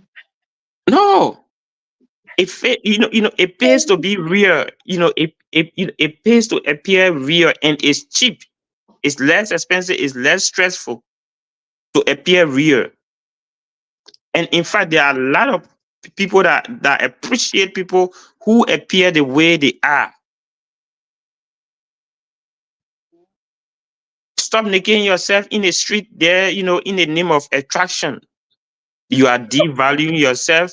You are They're looking devaluing for yourself. it. The people Yeah, single. But they're you are. single now. Yeah, I don't call you single because or I don't call it because you always ready to mingle. So before you finish that point, right? I know we're gonna be still a small. But let me tell you, No, we're I not. watched this. I watched the show. No, because you said what you said. I watched the show, and the man asked this lady. He said, why?" So basically, let me give you a quick little backstory. So she was married the first time, right? And she cheated on the guy, so the guy left her.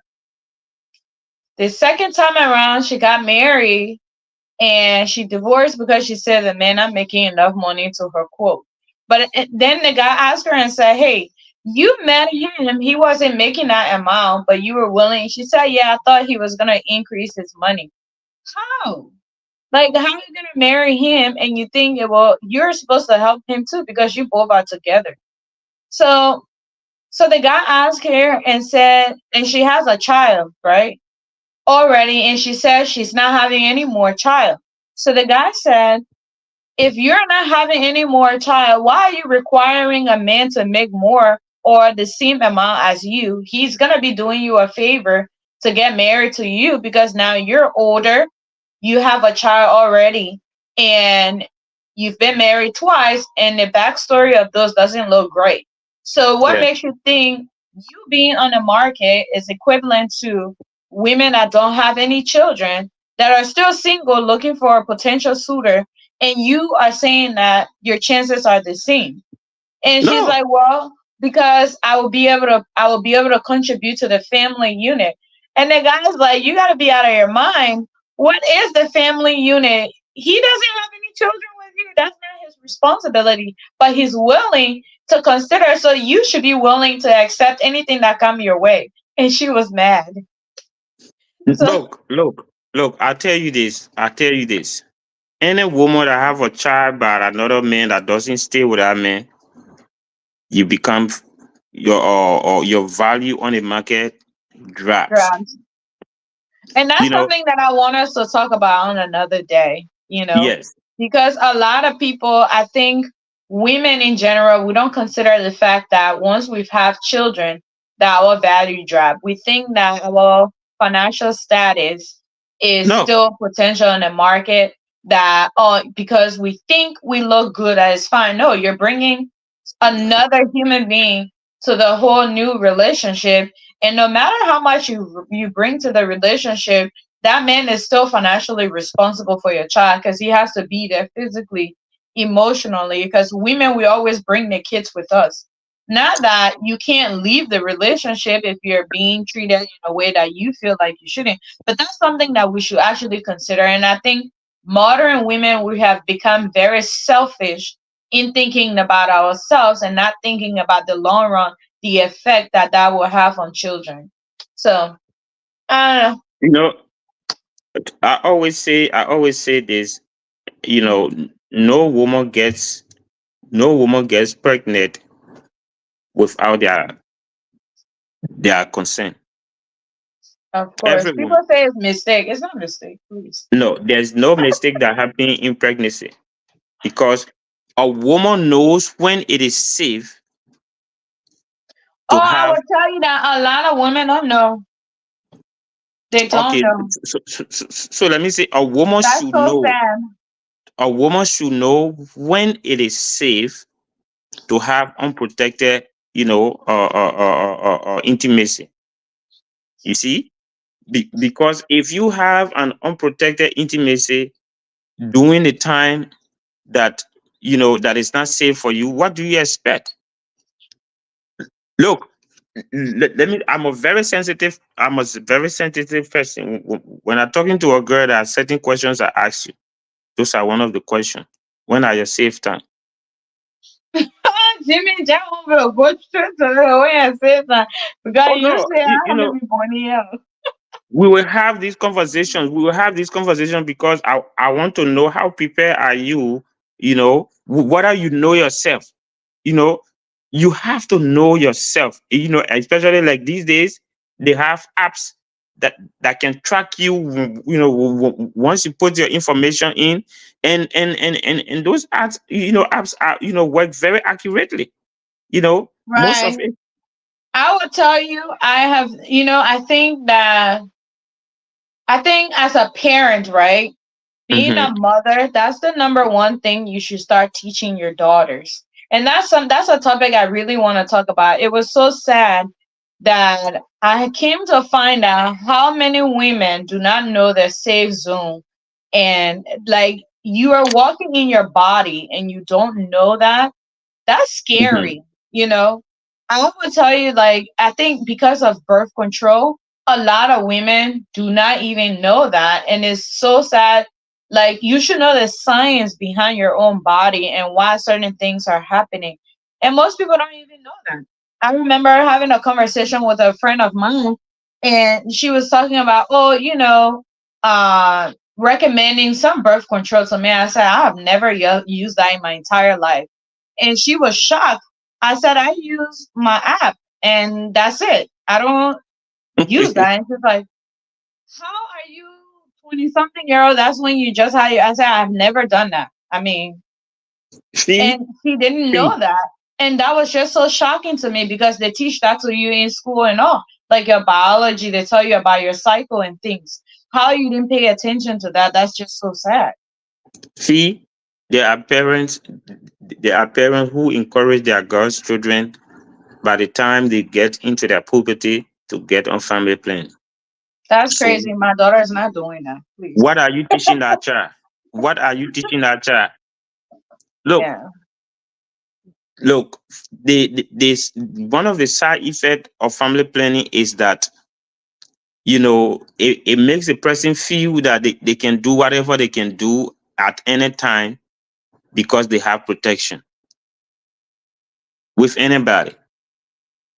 I mean, to each their own if that's what they want to do. But I think I would rather my daughter know her entire body and know what's going on with it, how it operates. If she decides to go that route, then But Yeah. to each their own. My daughter is not doing that. Please, I never did. I have No, never ever, God and forbid. I'm not going to encourage my daughter to do that. Please. God forbid. I don't call it. Why you should be teaching? Why you should be teaching your daughter is that she knows who she is. She knows her value. Right. Let her know what to say no to. Let her know what to say yes to. And Abstinence is the best. Mm. when when and why she should give these answers. Look, most parents, most parents are the reason why we are having most of the problems today. L- Listen, if a child goes to school, he goes to school for 5 hours or eight, or 6 hours. They have the rest of the time to be home with their parent. Right. So even if the school teaches bad thing, you have the right to correct them when they come home. Yes, I know the school said this, but no, this is not the way it should be. You see? And more parents don't check on their kids when they come home with their lesson. My What brother, that's another topic. what did you learn today? You know? That's What did another you topic, especially in our community. Oh my God, uh, it's so sad. Yeah, but Fee, I think it has been a wonderful show. Uh, Yeah. uh but just to conclude, let us let us know who we really uh you know marrying before we get married to them. Don't get married for the wrong reason, for enticement. No. Yeah. Don't get married because your peers are getting married. Get married because you want to settle down and because you see value in their partner, that you think the both of you can work together and live together for the rest of your life. There's too much peer pressure now in the marriage thing. Every weekend, I know today how many children got married. What? When I say children, when I say children, I'm I dug in. in diapers.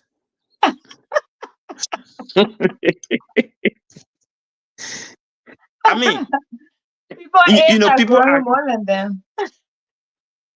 People getting, if you get married because you and a person were friends, from high school or from the community, and they got married. So you went and and pressure your own or adequate man to so for you to get married when you're already having issues that remain unresolved. Then you get married, adequate that kind of thing. What do you expect? Right. What do you expect? People should know each other. People should see value in each other before they get married. Don't get married for the wrong reason. Don't get married for impression's sake because you want to impress somebody. Don't get married because your mom is pressuring you, or your father say, "Oh, I call you need to get married and leave my house." Yeah. Don't get married for the wrong reason. Find something, even if the worst time comes, but that because of that one thing, it will keeps you in your relationship. Yeah. Find something valuable in your partner, in the person. If you have a man that have a vision, he may that even though he doesn't have it today, but if you know he have vision and you can work with him, you can help him for that vision to come to reality for the benefit of both for you. Encourage the man. Encourage the man. Not all that glitters is gold. Don't go behind all the all the leggings that pass. Oh yeah, she look good in the leggings. No, don't marry somebody because they appear good, because they look good. You want to marry somebody because they are disciplined. You want to marry how to call it, somebody because they they they have dream And working towards the dream. and working towards the dream. Exactly. Yeah, not Not just just having a dream. daydreaming. Yeah. Look, let close the thing and get out of here, man. I know, Yeah. right? Thank you so much, Jamie. That was great. Thanks everybody for being on the show. We appreciate you. It was a really nice show tonight. Thank you, Jamie. Thank you, Lawrence. Thank you, Andrew. Thank you, Reverend Say. Thank you to our audience. Thank you, River Says Pro. Thank you, each and every one of you, in every possible way that you contributed to the show. We appreciate you. Don't forget to share it. I know it's such a long show. But hey, when you're going on a long drive to work, just play and listen to it. It will help you. No. I know. I know it helped me sometimes when I'm driving to work or like, when I'm just doing stuff and my kids are being noisy. I just listen back to it. I took that suggestion from Lawrence the last time. Yeah. Um, but yeah, it was a really great show. The only thing I would say is before you get married, make sure you know who yourself is. I think a lot of people don't know themselves and they think the marriage will actually help them find themselves. And No. sometimes, yeah, in marriages, you learn yourself. And I would say if you both in your relationship, if you're figuring out yourself and your path is going wrong, you both need to figure it out right away. Don't let things like just fall apart. It's not everybody that's on Facebook that's preaching this, oh, if your man not doing it or if your woman not doing it means well for you. Always I always said that people that you make stay in your wedding should be the people that will hold you together. Don't just Yeah. collect bunch of people that you don't even know, that don't even know your relationship, to stand in your wedding. Because at the end of the day, if you're having tough time, these are people that you should hold to high regards. That if you need to talk to someone, that you can talk to them, that they will help you get back on that path that you guys are on. Because I think a lot of people just want space for people to stay in wedding, have the biggest bridesmaid, groomsmen, and thing, and they're not thinking carefully of these model citizens of things like that. Also, I would say finance plays a really key role into it. Don't see everybody that having wedding is fancy, want to wear Cinderella dress and all this white gown and everything. Nothing wrong with that. But make sure you know where you both stands, because after that wedding door closes, both of you guys remain, and you have to figure it out. And fee, I know I have done my closing, but Mhm. let me tell you what I told one of my friends. Mhm. They got married. I still in our wedding. In fact, I have to travel. I have to travel to go and attend our wedding. Yeah. Then after a few, months, he started complaining. I told him, I said, "Look, I didn't spend my money for you to kind of explain story to me today. Right. Figure it out. Figure it out. There's something that you're doing that the woman don't like. Yeah. Figure it out and work on it. Go sit with her and have a conversation. If Yeah. you put in for divorce, I'm bringing all my receipt to you so you can pay me my money back." I He think said, people should start doing that. Seriously, no, all jokes aside, people should there was really a guy. start doing that. There was a guy actually in Liberia. His video went viral because I recall it. He said he went to get his money back. You know how when people getting married, they write a lot of letters. I call it patron days and Yeah. that, and that. Support. Yeah, I call it asking for support.